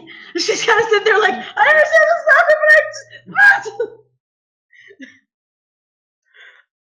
so many questions. Sorry, I've never been an uncle before. I don't really know how this is supposed to work.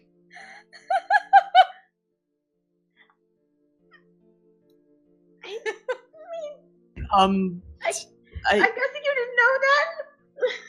Well, alright. Brief. Very brief. I'll keep it extremely brief for everyone else who's not interested. But, Oh no, I'm very interested, please. Albus is like watching with rapt attention, like, oh, this is good as that one book I read. Good, continue. Ah, yes, family drama. Yeah. Well- Don Carnage is like taking a little nap. I come from a noble family with a number of siblings, more siblings than your average elven family, and as the youngest one, I wasn't exactly set to inherit anything, and with how long-lived elves tend to be, I never would have inherited anything, so I went off to travel, see the world, do other things. Right. Yes. Anyway, however, being from a noble family, I can only assume that, well, I mean, dignitaries, etc., so on and so forth, politics, that's all I can... I wasn't really involved in the whole family business, when it came to the whole politicking thing, and so I don't really... I couldn't really give you a guess as to which of my brothers it would be. I mean... Oh my god, poor Lucian. This poor man. I haven't seen my family in over 100 years at this point, so it's a bit of a sudden sort of move. I've been busy on... I feel like Ileana's like, don't even worry about it, because you know what, this poor child, she's like, sits there and shakes her head, and she says, no, I mean, this is a start. Well, either way, I am pleased to welcome you to the Islandon clan. Yes, I'm not the best example, but this is what you get. And he sort of like gestures to himself. I hope you find your deadbeat dad, I guess. Ileana's just like, I'm certain you I'll know have how it. horrible. Oh, I'm gonna break. Ileana's gonna sit there, but she kind of smiles. She's like, oh, if any of them are anything close to you, I think it's gonna be okay. Did I mention I was the black sheep of the family? Well, it's a start. And she's just sitting there like, it's a start. We don't know exactly what he's been doing. Did your family travel a lot? Maybe there's another black sheep. We don't know. And she's sitting there like, oh my god. Anyway, this certainly has been the revelation, kiddo. And he just sort of like pinches his temples. I have been calling you that for weeks now. Wow. This is yes. Honestly, to be quite frank, I kind of expected something like this to happen at some point in my life, but under very different circumstances. Ileana is just like, she's pretty much just like nodding her head in response to his questions, but it's sort of like a mindful thing, like, family, uncle. He's my uncle. I got an uncle. Aww. So she's like listening to what he's saying, but low key she's still trying to process of like,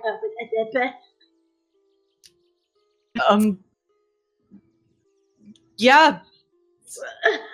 I have a niece I guess. And strong words to say, strong words to have with one of my family once we find him. Right. Anyway, we were, yes. Like I said, brief, not interesting. Yes, let's. Oh no, this is extremely interesting. I'm up. Are we done? Yeah, Yeah, we were finishing up Ava's personal opera. Oh, what? I mean, don't get me wrong. No, this is genuinely actually. I mean, it's up to you two how you feel about it, but I don't know any of my family at all. Turtles have an interesting life cycle, but honestly, given that you guys are already pretty close, I'd say this is a good thing. Lucian kind of like pauses and like tilts his head a little bit. Yeah, I'd say so. Yeah. Wouldn't have expected to have such a cool niece considering the rest of my siblings. So just that. Her face goes so red. She covers her face. But now you can tease her more. Ava points out very. Exactly. Exactly. Yes. I need to brush up on my uncling ability, I guess. Very important. You're gonna have to mess up so much hair. I think that's what uncles do, right?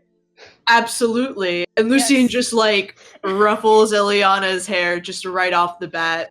As he ruffles it, like he realizes that she's crying, but it's like she's got a big old smile on her face. Oh no, kid, please!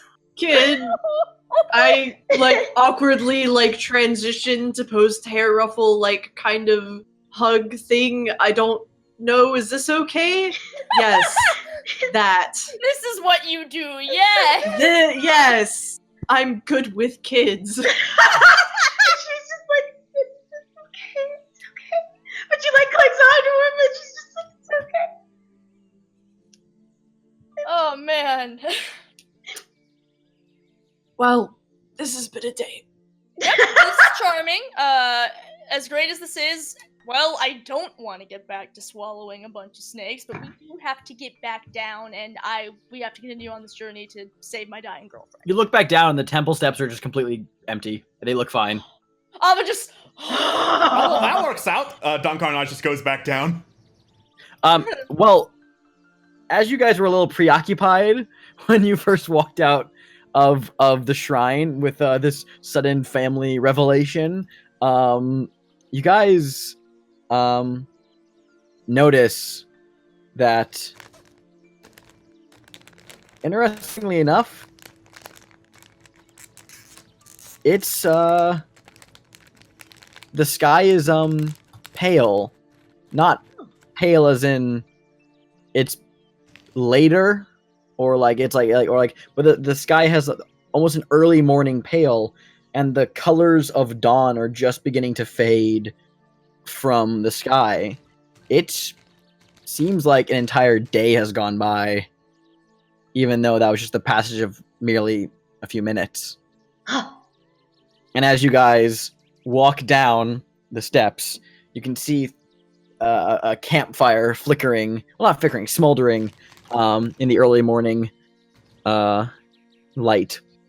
And there is a small camp that has been constructed near the shrine where Ak and Azaka are currently bedded down, sleeping. And at your approach, they both are roused. And Azaka rubs her eye and she says, "Oh, I see you finished." Yeah. Yep. That always happened. Good. Sergeant Buzzer knows many things. I saw that you had a little bit of trouble with the snakes, but don't worry. She like pats Ak's head. He's doing all right. I'm fine. This is a great day. I'm enjoying the events that are happening right now. I feel like he's saying that as he has his wings crossed, like How else would he say that? Azaka chuckles and like looks over to Ak and she says, Little bird brain here got worried about you since it took you so long to come out, but I told him that this always happens. No matter what time of day you go into Sergeant Buzzer's shrine, you always arrive dawn of the next. So I told him how to properly break down, skin, cut apart a boar. And Ak is like, it was very detailed. Glad to see her becoming more useful by the day, Ak. Damn. Damn. Big oof. Oof. Oof. Well, this has been an adventure. We've all learned things about ourselves. This isn't a sentence I ever thought I would say, but I don't ever want to swallow a snake ever again. I think, hey, you wouldn't happen to know how to help Edgeboy, would you? Lucian? I can fix him. Then we need to go back. Wait, hold on a fucking second. Are you telling me that getting all the way so close to fucking Jahaka Bay, we're just going to go the exact opposite direction for a fucking edgelord? Can't be that important. Okay. He's our friend. We'll take you to your thing first, since we're this far, and then we'll go back to you, Edgeboy. Is Excellent. that okay? Great. And Don Carnage walks off, muttering something about, stupid fucking snake had no idea what she was talking about. Trick people. I don't trick people. So when he tries to trick us, we should punch him. You can punch him. I I'll have punch him. other methods. Fair. Lucian Nice. sort of like shrugs and pats his mace a little bit. It's fine. You guys look around, and taking you a second to realize that Talia is nowhere in sight. Wait, Uh, what? Did you, Azaka, did you see Thalia leave? I Did did she not know. Wait, uh, she fuck. left the tower. Like I said, she might have come out just before you guys did. You guys woke me up. It's always dawn whenever you come out of the shrine. Shit. But wait, then where is she? I can look for her. I can look around the area. I'm I'll help you. I'm a skilled tracker. I can do this. And she begins to look around with your help, Lucian. Sparing a roll, you guys fan out and look around for a bit and find very quickly a bit of paper that has been not pinned to a tree, but not like with like a knife or anything else, but has been stuck to a tree. And the bits of vines and flowers have grown over it, effectively pushing it and holding it against the tree. It is a small handwritten note. That's actually pretty close to the camp, and you're kind of surprised that you guys missed it the first look through. But it has just a couple of words written on it. It says, uncomfortable. Need to think, alone. And alone is underlined. Great. She'll be fine. Yeah, if anyone can handle this place, it's her. Yeah. So I guess I don't think we can afford to wait for her. She'll be able to find us. I can leave scraps of boar behind if she wants to follow them. Yeah, so then something else can follow us. Great, like the crocodile. Have you ignored the scraps of boar that have kind of been left behind as we traveled anyway? I I don't know wasn't what you're going to talking about. say anything, but I have, as Anka says, I have no idea what you are talking about. And she turns casually, just kind of like leans backward, picks something up off the ground, looks at you, and just turns and walks away. Oh my I love god. Kurosaka. She's so badass. love her She's so been much. reduced to this single running gag, but it's a good running gag. It's a good running gag. and it's good. I'm just like, poor Azaka. Eliana kind of looks at the group, but she's like, Oh no, she's gonna be okay. I mean, We don't, but really, you don't know if anyone is going to be okay. She made her decision, though, and we gotta respect it. If she...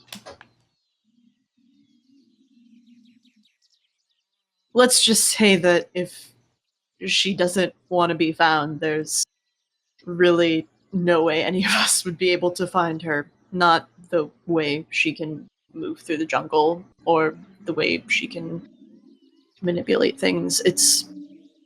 If she'll be able to find us if she wants to. Yeah. And she wouldn't want us to wait around for her. She was the one pushing for us to not take pit stops at floating rocks where evil, scary lich women steal maps. It's fine. Maps. So. Right. Okay. And I feel like after that, like hearing that, she kind of like nods her head and she turns and she's like, "Then we have to go get mask." Yeah, Yeah. you're right. Wait, what? We made a choice back then, and that choice is now moot. We chose between them before, so I think it's Mask's turn.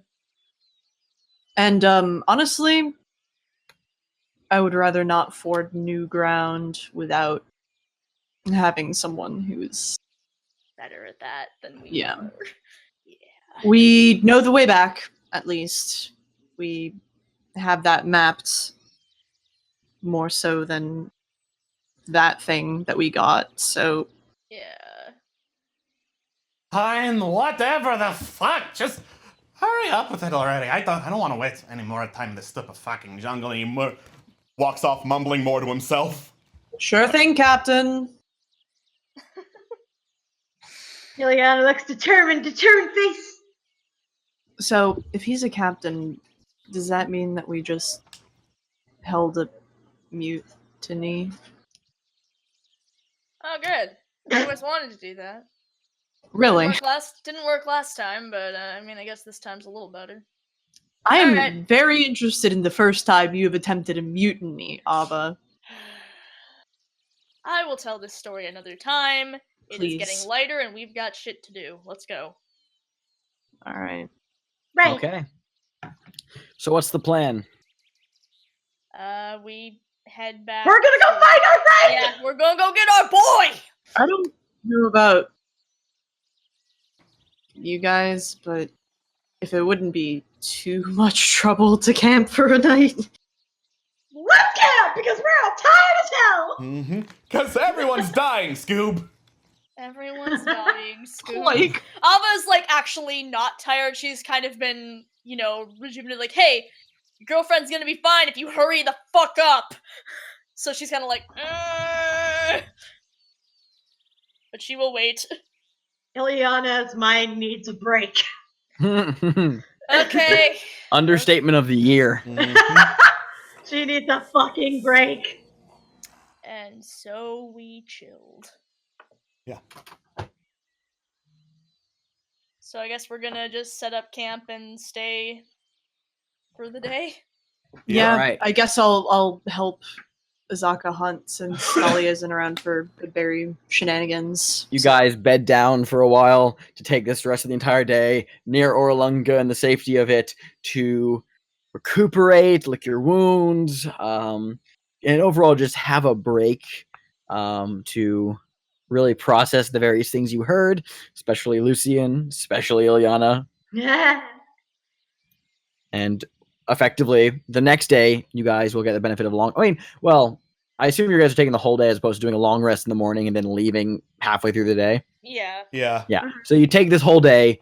You all get the benefits of a long rest and then some. So I mean, like you guys don't accomplish much throughout the day, but you're all back up to normal, back up to full HP. Yay! Yay. Hooray! Woo! All right. So, we gonna do anything with this moment of time, or are we just gonna move forward with If it? there's anyone who wants to do anything, we can move forward. Otherwise, we can move forward. I guess move forward then. Yeah, I guess let's go. I mean, because Ava would talk about the mutiny, but she's not gonna talk about it unless prompted. So. Mutiny Right. story. Later, though. Mutiny Later. story later. Later. Not maybe in front next- of the actual sailor. Maybe next stream. I mean, what's a stream? Yeah. So, Maybe What's the- one of these streams will be that camp night where we tell stories, but we don't have the time right now. Yes. what's the plan, Stan? Let's go! Well, I guess Azaka would be the best to lead us, and we do have the map that'll get us part of the way back, at least. So Yeah. I can try my Um, hand at it. I am a registered guide after all. I have experience leading people. that is why we hired you. Mhm. I just hope that's why I continue to work for you. Well, I can certainly give this a go. Where are we heading to? Back to that weird palace place? Indeed. Yep. Alright, Nangalore it is. DM is going to assume that y'all are moving at a fast pace Yep. Yes! Yeah. down the river. Yes! So, for the sake of brevity, I'm not going to roll for the fucking weather. Because It's a normal day. It's hot and you guys- disgusting. you guys have a nice string of weather for once. Yes. Like, it's just Yay! consistently nice weather for a number of days. It's fine. It's fine. Don't worry about it. Although Azaka has no survival skill, so she's just gonna roll base wisdom with advantage. Because people are helping her. Yay! Can we get the map? Yeah, Yeah, we need to get the map I'm up. transferring us over to the map right now. All Yay. right. With Azaka leading you guys. All right, cool. So I'm gonna make a couple rolls. First of all, for fast pace. You guys move at a fast pace on your first day. Yeet. Cool. And then I'm going to have Azaka make 2 wisdom checks.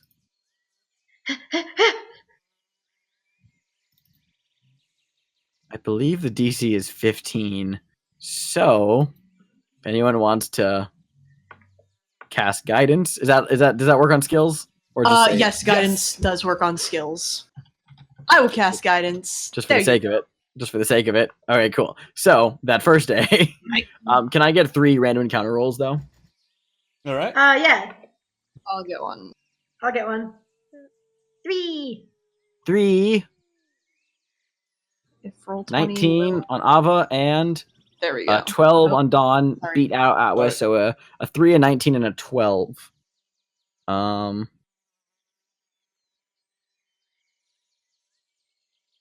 You guys are on the river.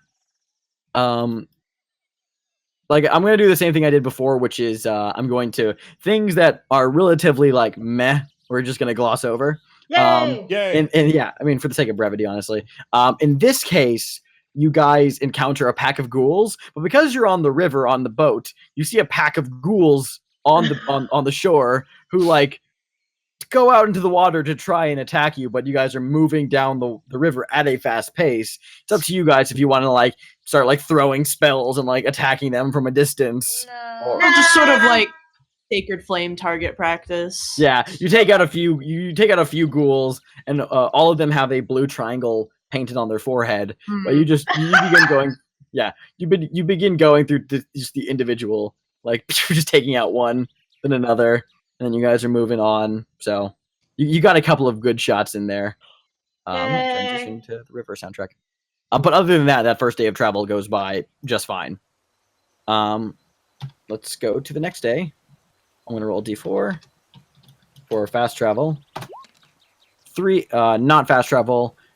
3 random encounter checks, please. All right. Azaka's gonna make a navigation check. I will just cast guidance on her, I guess. Always as a guidance. thing, always. He rolled a natural 20, so it's fine. Awesome. You guys make another 2 tokens. God, Kristen again coming in with with. I'm getting all the good rolls we weren't getting earlier. Mm-hmm. Okay, cool. This time you guys are attacked by not a giant crocodile, but by a group of 2 crocodiles that are easily disposed of. So you guys will get experience for that. They tried. Yeah. Tell your brother he's an asshole. Next day, gonna roll for fast pace. You guys can move fast again. Yes. Woo! Another Azaka check. Guidance as always. Natural 20 again. Yep. Nice. Fucking love Azaka so much. She's great. Azaka's in like her fucking stride today, man. You guys are getting back to the marsh though, so that's going to be when like it'll start slowing down again. Yep. But you guys are moving the exact same way you came. So 3 random encounter rolls, please. Got it. My streak ended. Okay, nothing happens on that day.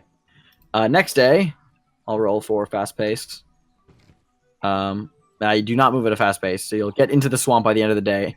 3 random encounter rolls and a Zakas check. Okay, so this is the time for guidance. Oh no. She needs to roll 2 or higher. She rolled a 1, so you guys are lost. Well, shite. Yeah, let's see. Okay. Let me just remove your token. You know what? I'm going to change my mind. For the sake of brevity, we're going to assume that you guys spend the next handful of days, perhaps a 10-day or so, traveling back along the path, encountering a number of things between there and Angalore, going through some horrible weather occasionally, fighting some undead, going through the swamp, because the DM DM doesn't want to roll for this shit right now. And DM is ready to just DM is done. We need to get on to it. You guys will effectively spend the next long while traveling horribly through the swamp, back through the jungle, encountering numerous undead, a couple of perilous encounters here and there, but nothing you guys aren't able to escape from, and eventually make it back to Nangalore. And because I'm not going to have to roll for all the random encounters, you guys just all level up to level 5. Yeah! I think that's a fair enough reward after all that. Plus, you guys were only like 2,000 experience away from getting like to that anyway. So I mean, like between all the shit in the jungle and some role playing experience along the way, yeah, you guys make it. So what is all... that in terms of experience points? You guys are all at an even 6,500 right now. Nice. Cool. Yeah. Cool. In terms of where you are at. Yay! Yay! And yeah, we will just assume that we are back at Nangalore. You guys have to like go back on the river and kind of like search around because you don't have your map anymore. It's a rough X of where you assumed it was. And it was actually pretty accurate.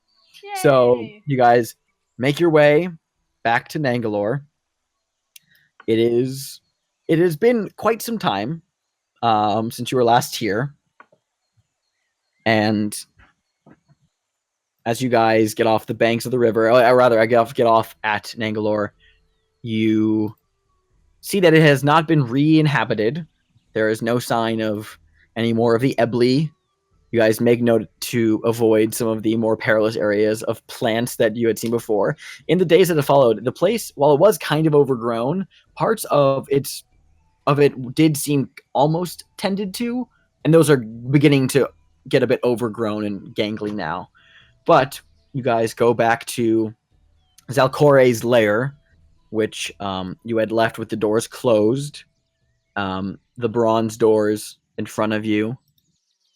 You guys stand outside, and I assume you enter. Yes! Yep. Oh boy. Give me my boy!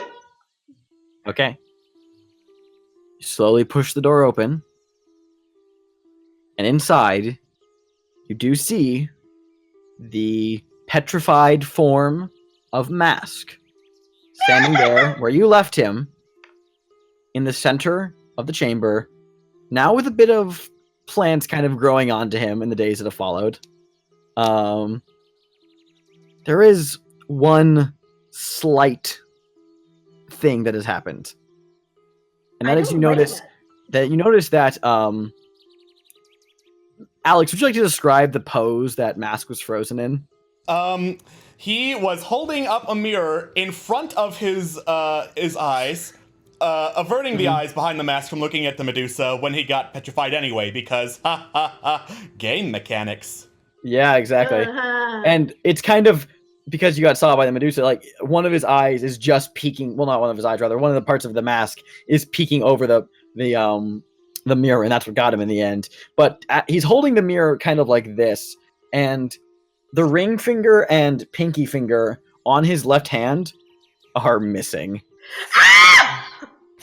Oh god! There's a fire Okay, I think we need those. is there evidence of them around the room? Make an investigation check. We're gonna find his fingers!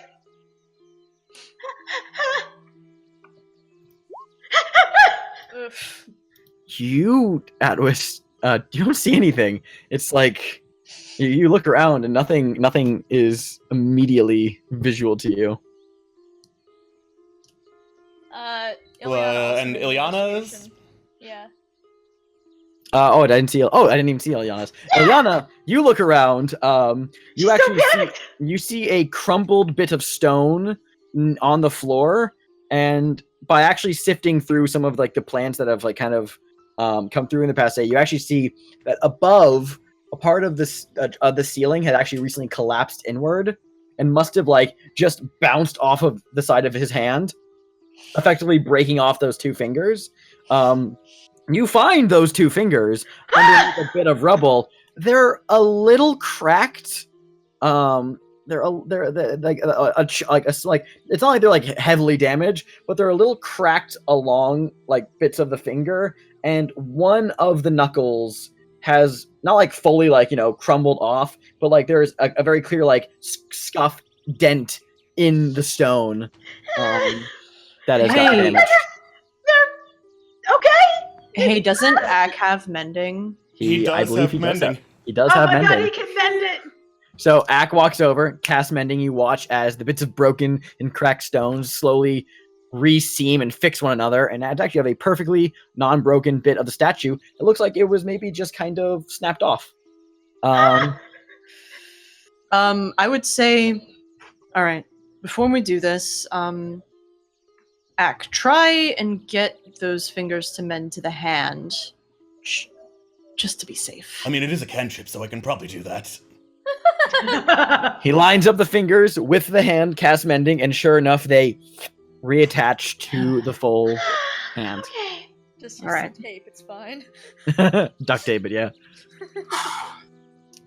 Lucian will kind of like, he'll pause, he'll ground himself, he'll say a quick prayer to Kelembor and a quick thank you to the Naga, and he will extend a hand and put it on Mask's shoulder, and he will call on the power that was bestowed within him to unpetrify Mask. You cast Greater Resurrection.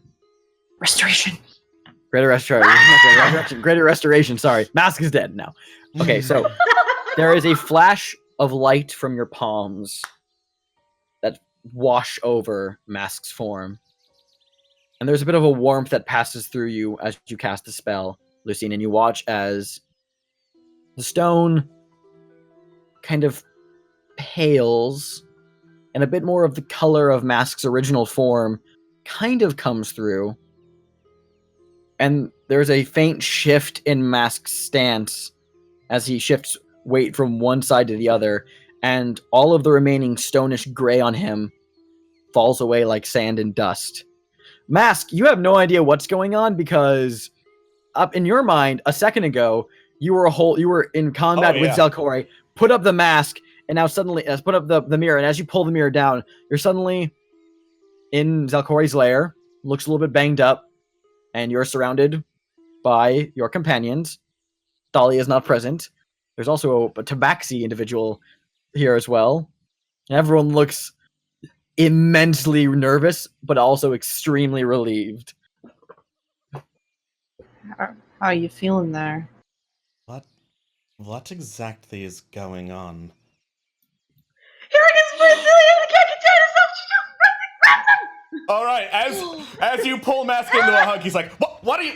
And then unconsciously, like shimmering phantasmal wings pop out of his back as I pull up what ability that is, because now's as good a time as any to reveal motherfucker is an Azamar! You watch as these ethereal angel-like wings suddenly just bam burst out of Mask's back in a flash of divine light, and he just swoops him and goes up into the air in a reflex and is now just kind of flying in the middle of the room. Question, was I strong enough to still hold on to Oh, please. Yes. 100% emotionally, no. No. Aw! Damn it! The flash of light and the sudden wings, and just kind of the fact that you're just overly relieved, you held him tight, but he was out of there. Oh my god! She like somersaults backwards like ah! Mask takes a breath, realizes he's flying in front of all these people, touches down, wings disappear. Well, I suppose you have as many questions as I do. Yeah? Yeah, that's accurate. How about instead of asking them here in the middle of a garden that wants to kill us, we get to safer ground? I missed you. Let's go. Let's just say it's been a while. Yeah. And then Mask just slowly turns to Lucian. What exactly do you mean by that? That bitch fucking petrified you, Ask. And it has been How long has it been now? weeks Yeah. before. It's been at least 10 days. Yeah. Mask is dead quiet. I'm sorry. I see. Yeah. And he heads out of the room. So you came all the way here for that? Oh god. Yes, actually. Yes, we did. I'm proud of you for reading the mood of the room. Whatever, I'm just saying, it doesn't look like that much to me. Fuck off. Says Don Carnage as he literally witnessed. I witnessed fucking angel wings, yes! We have established he's an idiot. I feel like Ileana, like, kind of, after shaking off a little bit, she, like, trots after Mask, like, ah! Yeah. Just be prepared to give him some space. Like, as he's walking outside, like, if he's walking outside, she just kind of, like, opens the door, but she, like, stands there for a little bit, but then she says in Celestial, like,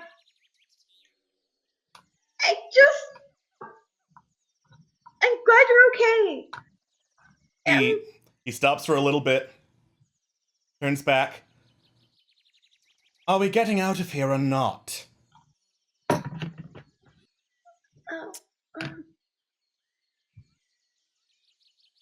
We fucking going. Yeah. Yeah. She nods her head like. Yep. So, you guys turn and get some distance between yourselves and Nangalore. Yep. Let's get away from the terrible, evil Death Garden. Let's leave this place, it sucks. Yes, it's the worst. Let's go.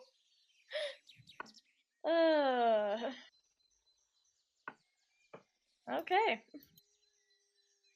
Okay. What do you guys do? Time to trek all the way across the fucking continent.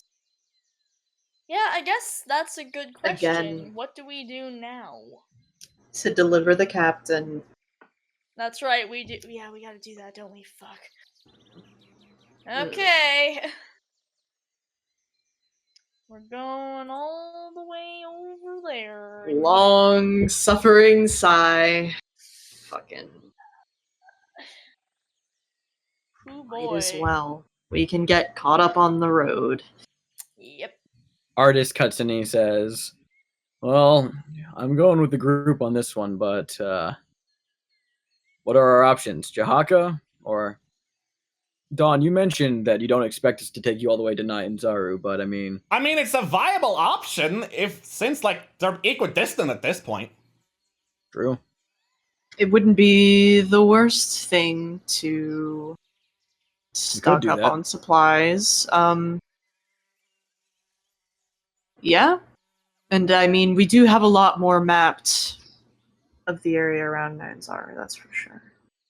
Yeah. Besides, if we make a trip up to Nyanzaru, we can restock. Yeah. And then instead of going down to Tariki, we can head down this Ocean Star. Yeah. That way we can get to Aldani Basin pretty quickly and continue where we left off on our way down to Omu. Yeah. It's up to you ultimately, though. If you guys want to make it to Jahaka Bay to what did you say, Don? It's some. It's a trading outpost. I can hitch a ride over there. Got a couple of people I know over there. Well, I'll leave it up to you. I'll leave it up to the group. Which one would you prefer? I mean, personally, I would honestly prefer going through. I don't mind undead territory.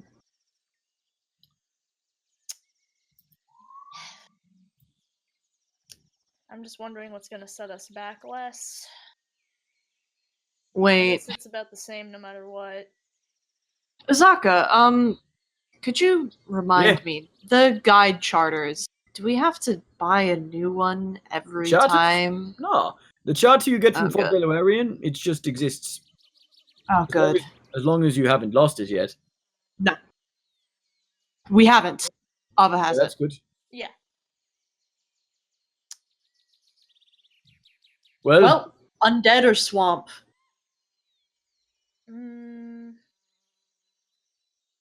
I've gone through the swamp twice now.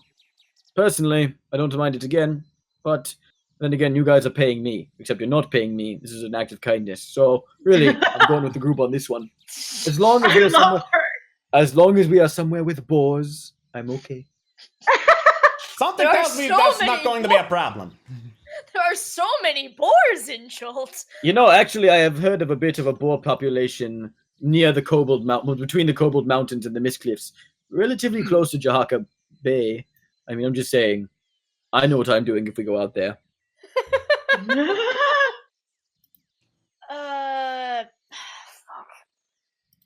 I'm bad at decisions. Well, I for one see absolutely no reason to go to uncharted territory. If we're going to resupply, we might as well do it in familiar ground. Not that anyone asked for my opinion. I mean, your opinion is valid since you're a part of this group. Am I? Yes. Obviously. Well, Ninezaru it is. Lucian, very hesitantly puts his foot down. Yeah. Port Ninezaru it is. I agree with Mask. I don't mind undead territory, and I'm sure you have business there as well, Ava. Yeah. It'd be good to see me again, so. Great. Settled. Let's go. Besides, more rivers that way. Yeah. Okay. The way I want to go about this, because we're nearing the end here, and I have some fun narrative things I want to end off on. I don't think getting between Orolunga to Nanglor would be enough to level you guys up. So, the journey between here and where we'll end off is enough. So we're going to do some travel montage, not actually roll for anything. Yeah! But after this one, we're going to go back to rolling for things. That's fine. But you guys spend a few days going up the River Olung, back to you guys crossed Atazmuhaha, right? Yeah, that's the thing you guys did. It was the big old gorge that was no. Yeah. I don't think you crossed. I think you just came to the river. We didn't cross that one. We took the river to Riki and then went You down. just cut through the jungle. Okay, so it's rather to say, I want you guys to paint me your path. Well, tell me what path you guys want to take through the jungle to get back to Ninezaru. Straight there, probably. Cut through there or there. I feel like because we want to get to the river as quickly as we can. Sure. And then you guys will go up the river Tariki. Okay, cool. Yeah. So realistically, I'm going to say that you guys spend a number of days on the River Olung, a couple days, moving fast, and then you begin to cross through the jungle to get back to the River Tariki and begin moving your way up, back towards Port Nianzaru. I want to say about around. Here, I'm going to move the token first. Around this point in the river, I'd say you guys got lost. Like it was one of those unfortunate days where you don't have Thalia with you, and you guys kind of diverge. And the next couple of days, you just have gone completely off the map, and you don't know where you are. You've gotten a little like disoriented, and for the time being, have bedded down and are waiting till the next day to hopefully maybe figure out where you are and figure out a course of action. An interesting thing happens on this particular day. After you guys decide to bed down and wait until the next day, a few of you decide to go out scouting, just to kind of get a feel for the area and make sure that you're not, camping next to a dinosaur like lair or nest or something like that,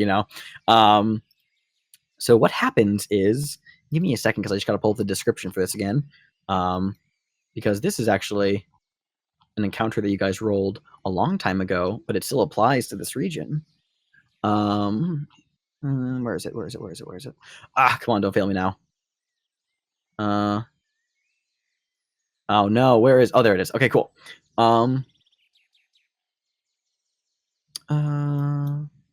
Okay, I just gotta scroll through this really quickly.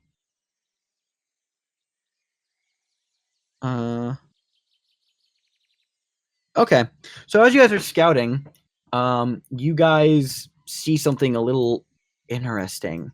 There's a whole region of this jungle. Who's in the scouting party? Who wants to be going out, looking around the immediate area? Lucian. It makes sense for me to do it. Undead territory. Okay, Azaka's there too. Anyone else? It's fine. Go. All right, Ilyana, Azaka, and Lucian. I want to go with my uncle. Yeah, Again, some family There you bonding go. time. Yay! You guys are looking around. You see something bizarre. There's this whole section of the jungle, of where you're currently looking at. You find trampled brush, trees that have just been broken in half, some of which are just completely uprooted, and interestingly enough, in the ground, large, and by large, I mean Lucian, you could lay down in one of these and still have enough rooms to roll over. Boot prints in the ground.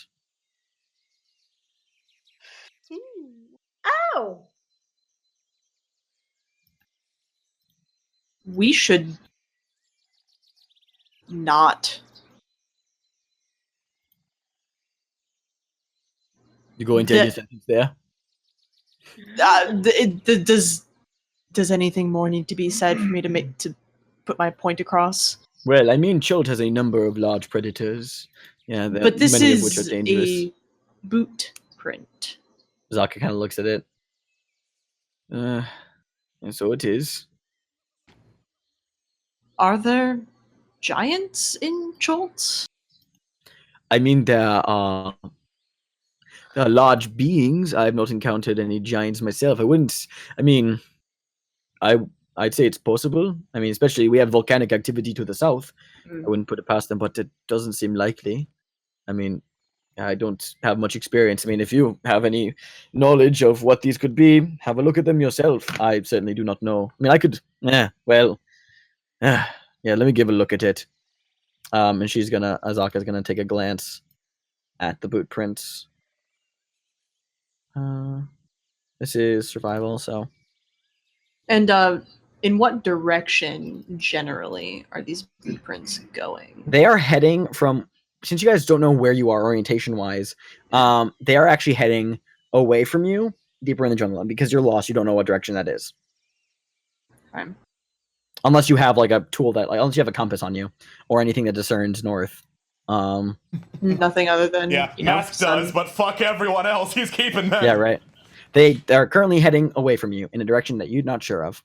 Azaka looks around and says, I mean, I'm not even sure if these are giants. I mean, sure, it's kind of boot-like, but again, not everything in the jungle that's big has claws or talons. Could just be something a bit smoother. I mean, I don't know, I've heard legends of giant apes before, but... Pardon? There's some giant apes I've heard now and again. A little bigger than the Gorallins, but like I said, there are many things undiscovered in the jungle. I don't have any idea. It's definitely not a boar, though. What check do I need to make? Make a survival check. Oh boy. That's a fun one. Nice. Nice. I'm gonna PM you this answer actually, Yes! and then I will let you determine how you want to deal with that. Sweet! Sorry, that's just heckin' great. Yeah.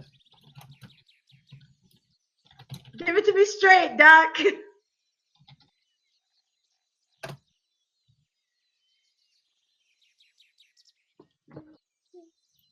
Ileana looks at these footprints. Actually, hold on. I need to ask something. Okay, go for it.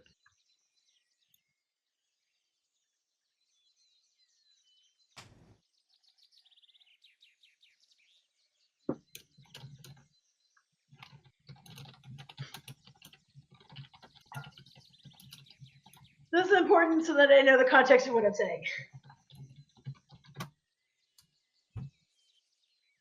Okay, so yeah, she like looks at these footprints and she just, her eyes just widen and she says,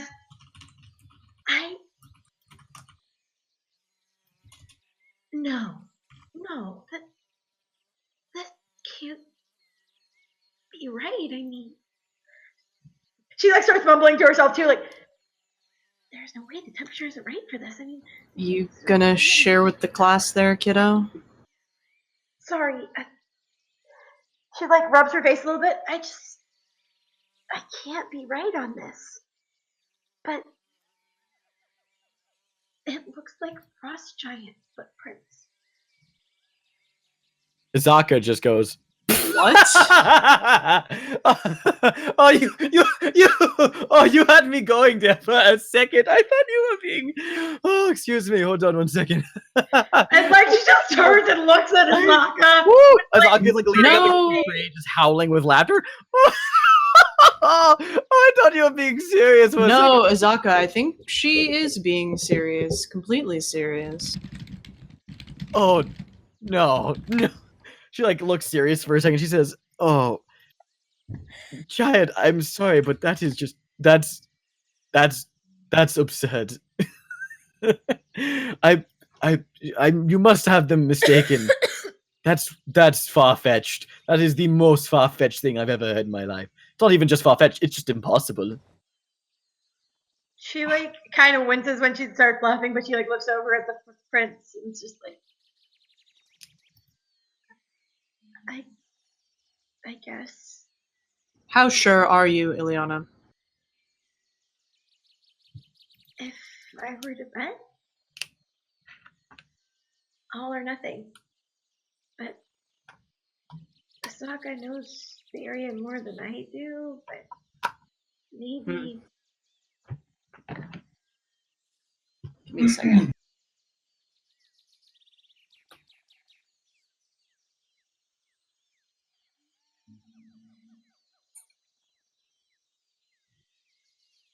Whatever it is, we shouldn't tangle with it. Right, either way, it's definitely not something we should mess with. Yeah. She's like staring really, really hard at the footprints as if like staring at them long enough might convince her brain otherwise. Mm-hmm. I'm not But a like, but what? I'm not a gambling man. Well, I was a gambling man. I try not to anymore. But all or nothing are some pretty intense odds. Azaka sighs. She says, "Okay, look, I am not buying into this whole frost giant thing, but whatever it is, we can agree that it's dangerous, and we should probably move on." Yes. All right. Frost giant, and she just continues walking off into to back to where you guys came from. Frost Right. giant. Ileana takes like one more look at the footprint. Does it change my mind, GM? No one. You are 100% certain. It does not change your mind at all. I have to read up on some shit after this. Okay. You guys head back to camp. The next day, you guys are able to find out where you are. It is, I'll show you. You guys reorient yourselves. You guys are here. You guys spend the next couple of days walking back towards the river, Mhm. which on the you do not move at a fast pace, unfortunately. So you move to that hex. And as you guys are, I'd say it's around after a day of travel, some kind of just not like minor encounters here and there with the local wildlife.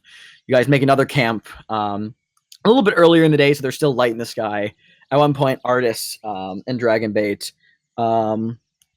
turn like Azaka like walks, or rather say Azaka walks up to Artis and Dragonbait and says, "All right, so I have gone hunting with almost everybody here except for you two, Lightweight. So, what do you say? Want to come hunt some boars for night?" And Artis like raises up a hand. And he goes, you know, sure. Artist deserves a break. I need a few things to think about. That sounds nice. Dragonbait just like smiles and nods, turns to the group, and Azaka says, "Okay, so you guys have fun with camp. We're going to walk off a little bit and do some hunting. If you need anything, scream at the top of your lungs and hope we're the first thing that hears you." Great, thanks. Sounds Blessings like a be. plan. Mm-hmm.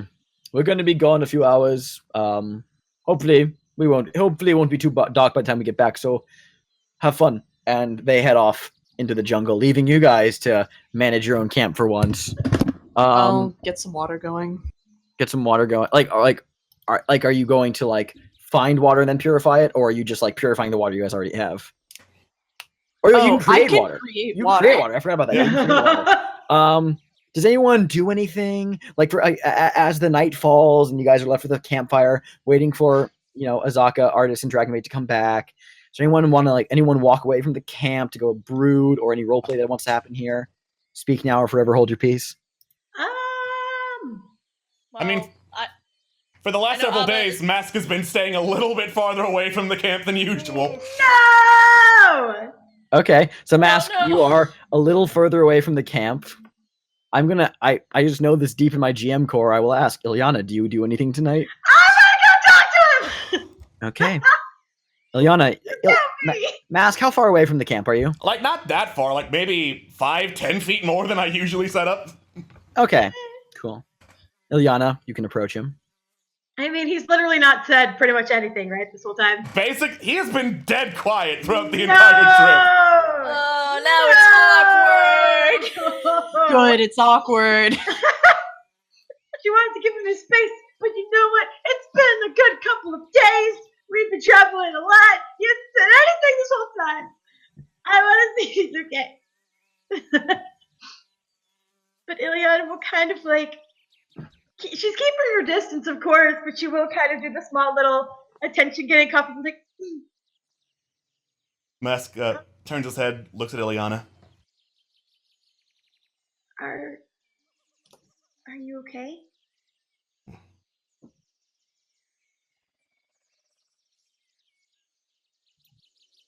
Grunt of silence, goes back to sharpening rapier.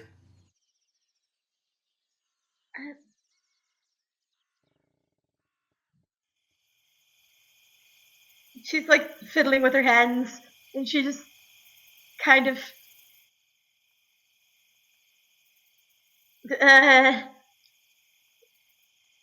she takes in a breath and she says, "I'm sorry about what happened." Oh, I don't doubt that in the slightest. I know you at least would have felt bad. You always did wear your heart on your sleeve.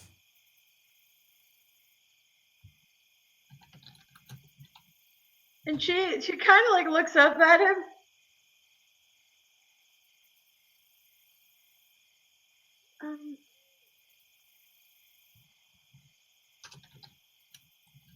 Then she, God, I'm trying to think of what she's gonna say.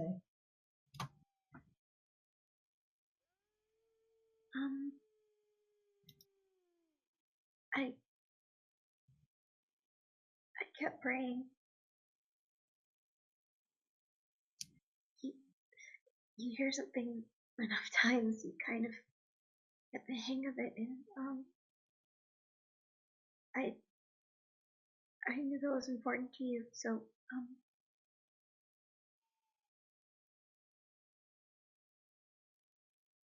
not enough to say the words, Ileana. You have to understand what they mean. Without it, you might just as well be screaming at the sky.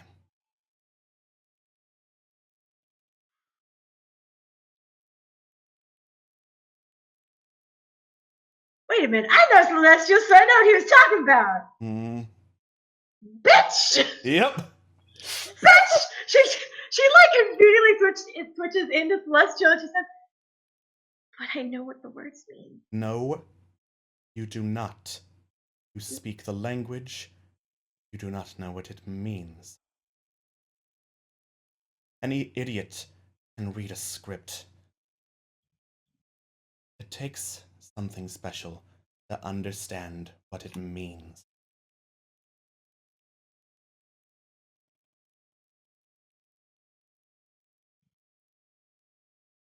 That's fair. You're right. I'm sorry. Said that before. What the hell? You hear this distinct in the background rumbling through the jungle, these heavy, what sounds like footfalls. Hey, question. Do they sound familiar to me? Oh yes. And as you suddenly hear the break in your conversation, for those of you who are back sitting around the fire, you hear the snapping of twigs and a very low, deep growl, like that of like a growling wolf. And out of the darkness through the trees, you see a massive white-furred wolf pawing out of the tree line, growling its head low. It snorts out a breath through its nose, icy fog coming as it exhales, and just extinguishes the fire, leaving bits of frost behind. And it growls, then stops, turns its head backwards, and slowly backs up. You can hear mumbled voices coming by. Does anyone speak giant? Oh no! No one speaks giant? Okay, so shortly thereafter, you hear 3 distinct voices, each accompanying heavy footfalls coming through the jungle. Suddenly, you see trees being just casually pulled aside and toppling in the horizon. And soon enough, coming into the camp, you see a 20-foot tall, massive, blue-skinned giant with the one that the head of which has long white hair and a big bushy white beard that is braided and dreaded in not braided, not dreaded, sorry, braided and jeweled in some places. Although at closer examination, it's not jewelry. It's like bent pieces of just simple crafting metal that are essentially the size of a simple ring to these giants, and that decorates the beard in places. Their armor a patchwork of bits of leather and hide, and a breastplate that is sewn together from various discarded shields and whatnot, and a gnarly weapon, and stops, looks at all of you down underneath of it, turns its head around, and speaks in giant, Sarcasm! And looks down at you all. This is right in front of you, Ileana and Mask. And this giant slowly comes down to a single knee, looking down at you both. And on its breath is cold and rancid. And then it speaks in commons. Looks like we found some manlings. Maybe you could help us. We are looking for a man by the name of Kimber. And that's where we're going to end tonight. Oh boy! What the fuck? What the fuck? Da-da-da-da-da-da. Yay! Maybe Yay. you could help us. What Maybe are we you could help doing? us. Looking for a man by the name of Kimber. Oh my god. We're looking for the man by the name of Kimber. I feel like there needs to be to a drum beat. I'm looking for the man. There's a beatnik giant behind him just pounding on some bongos. Looking for a man by the name of Kimber. Oh my god. So, that's where we're going to leave off. Catch you guys again in 2 weeks from now to see what the hell could possibly happen next. Oh As the boy! parties encountered, it would seem 3 frost giants and 1 winter wolf. Who knows? Azaka owes me my own pour. Bump, bump, bump. It's probably a TPK. It smells like a TPK. Fuck you, Tomb of Annihilation. Yep, that's the whole game in a nutshell. So, find out what happens next time on Tomb of Annihilation. Good night, everyone. Oh my god.